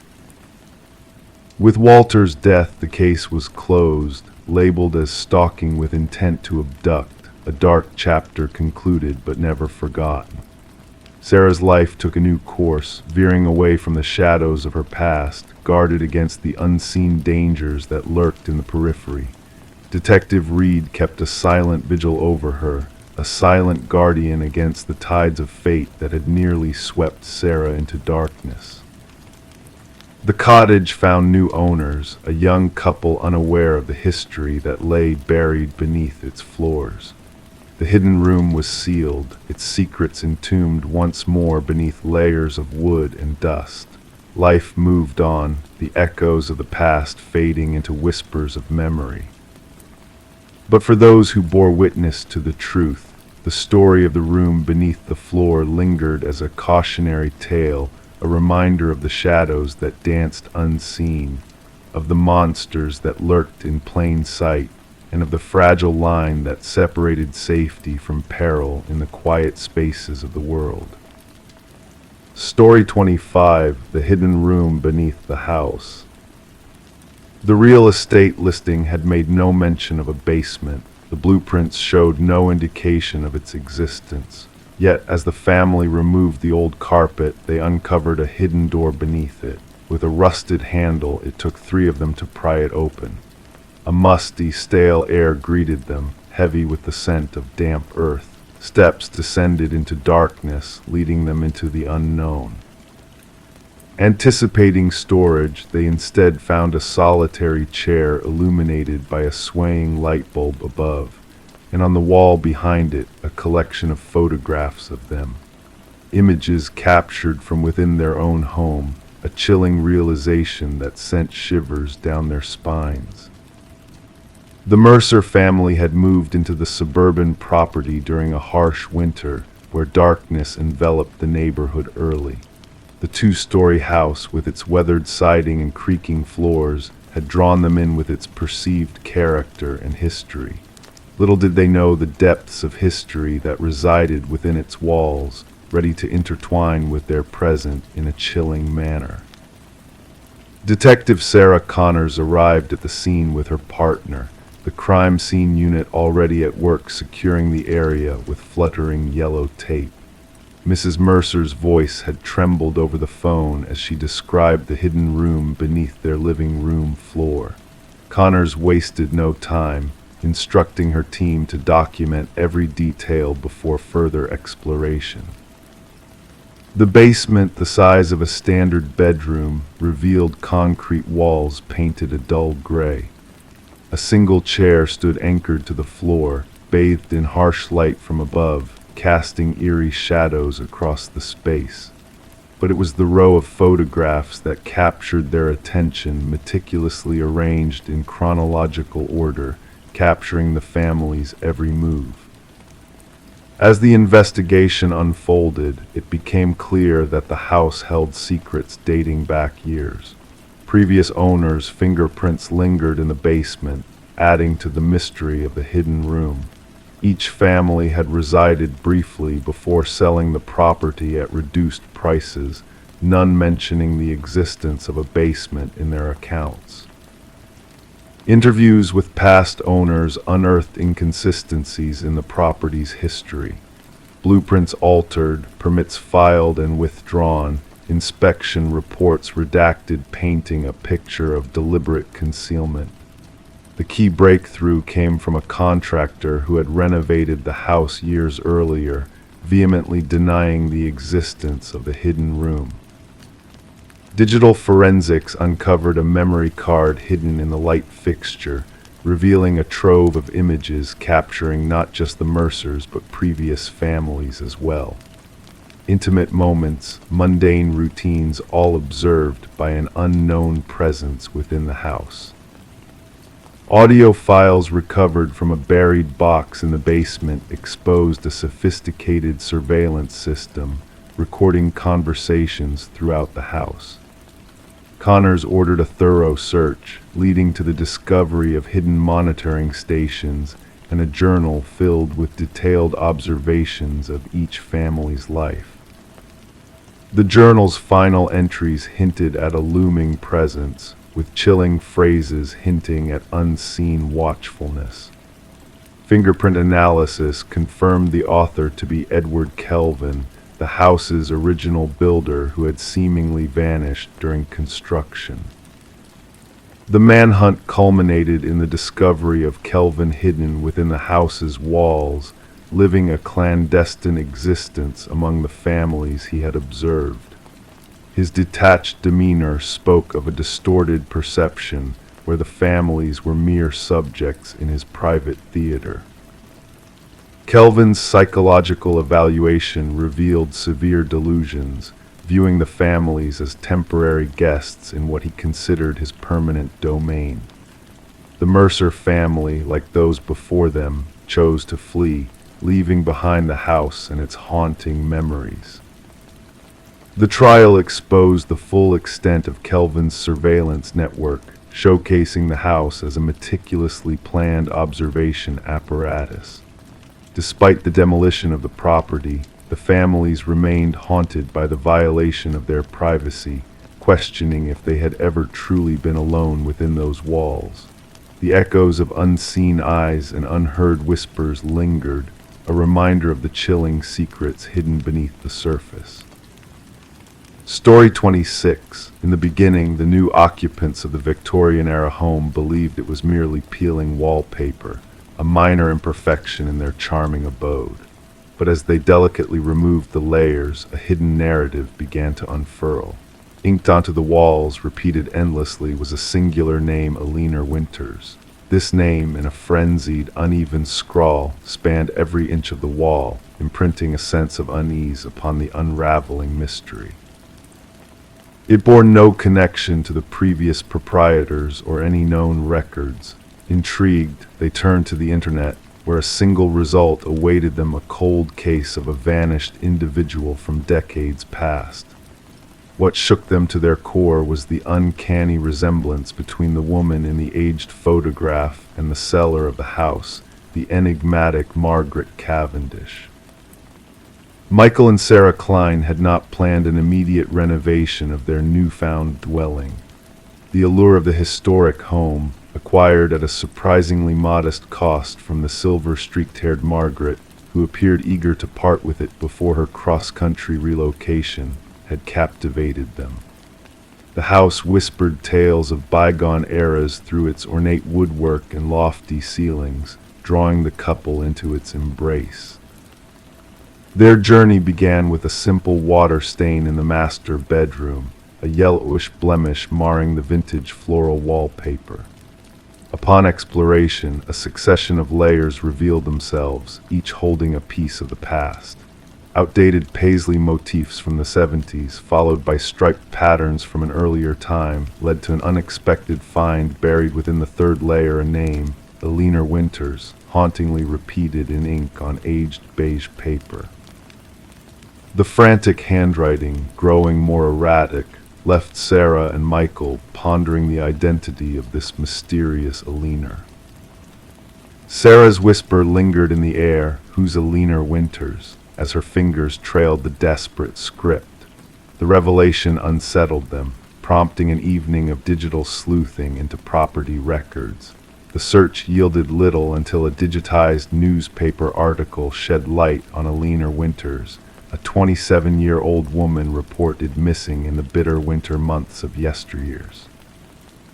The resemblance between Alina and Margaret, the seller of their house, sent shivers down their spines, hinting at a connection lost to time.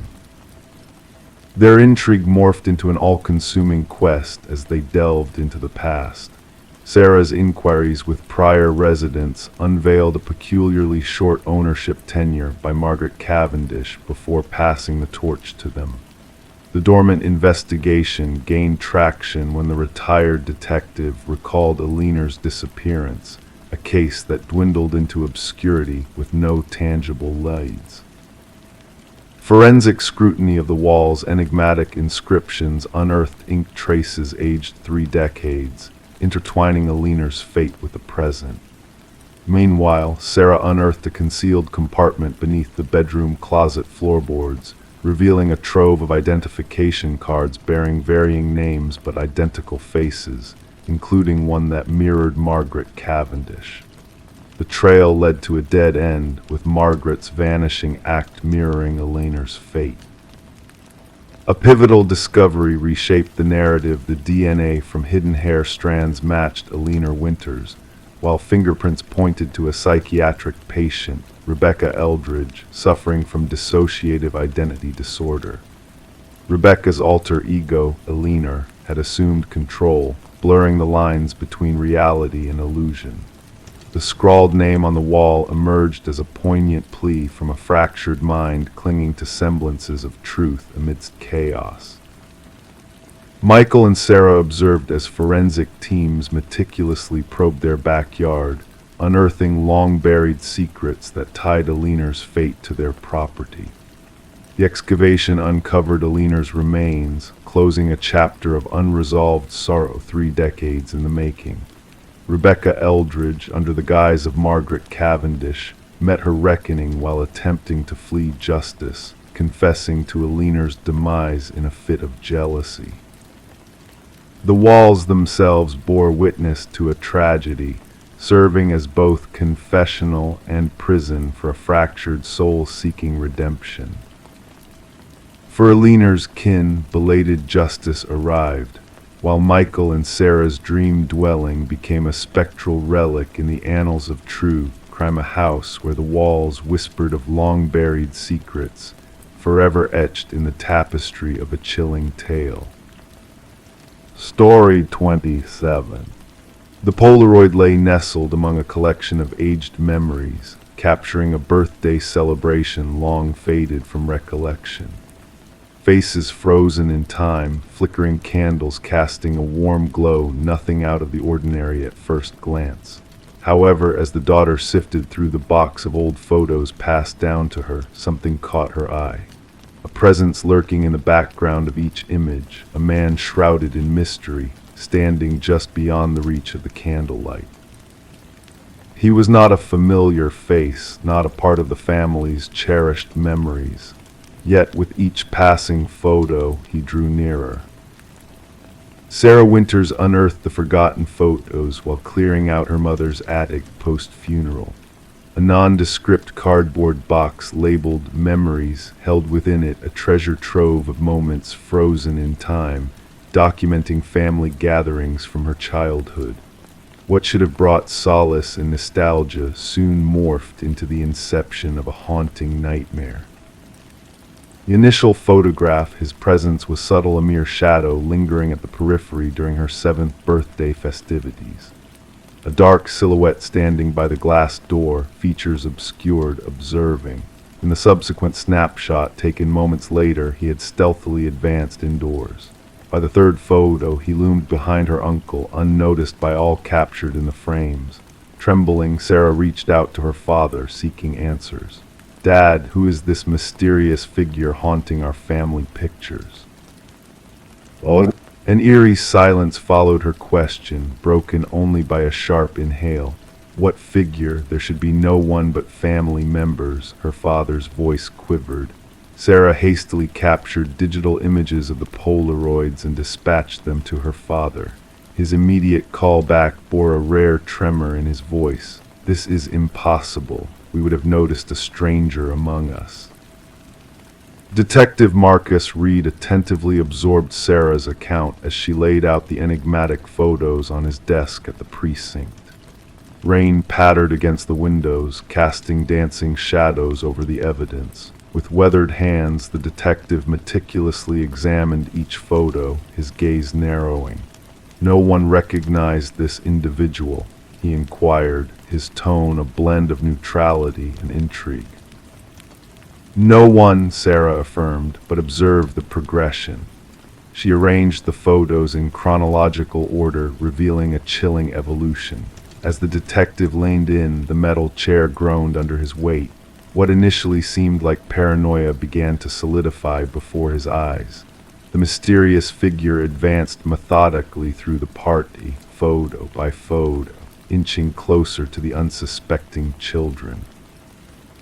In the final frame, he loomed directly behind Sarah's youthful self, a pallid hand outstretched towards her shoulder, just beyond the frame's edge.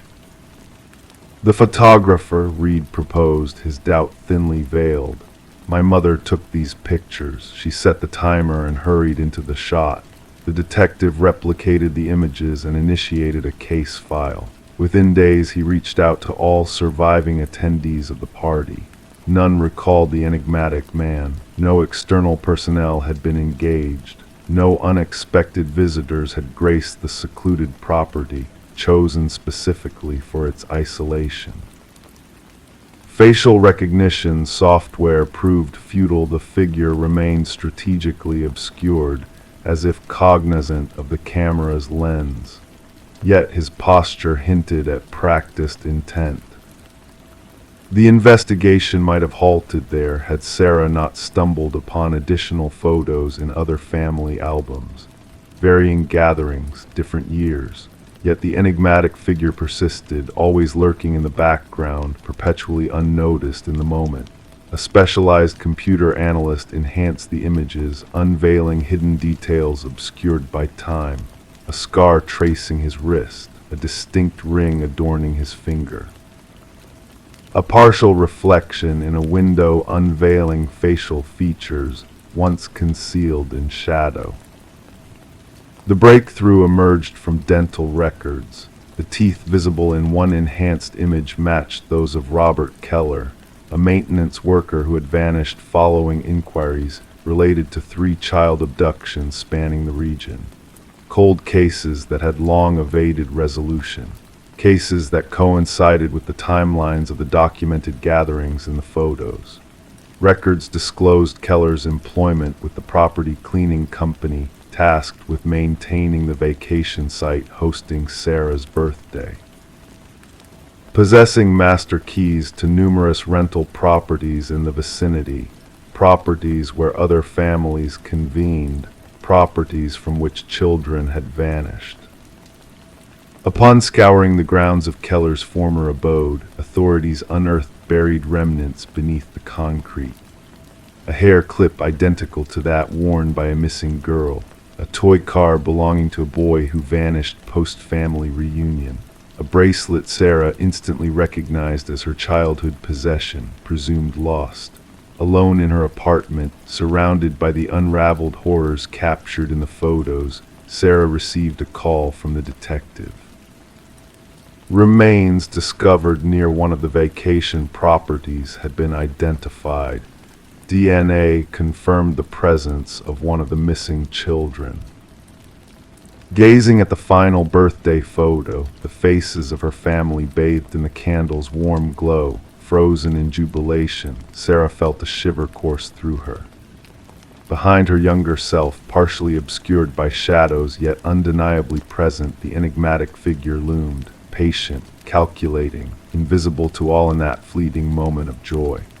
The revelation threaded unsolved mysteries across decades, providing closure to bereaved families, albeit not in the manner they had envisioned.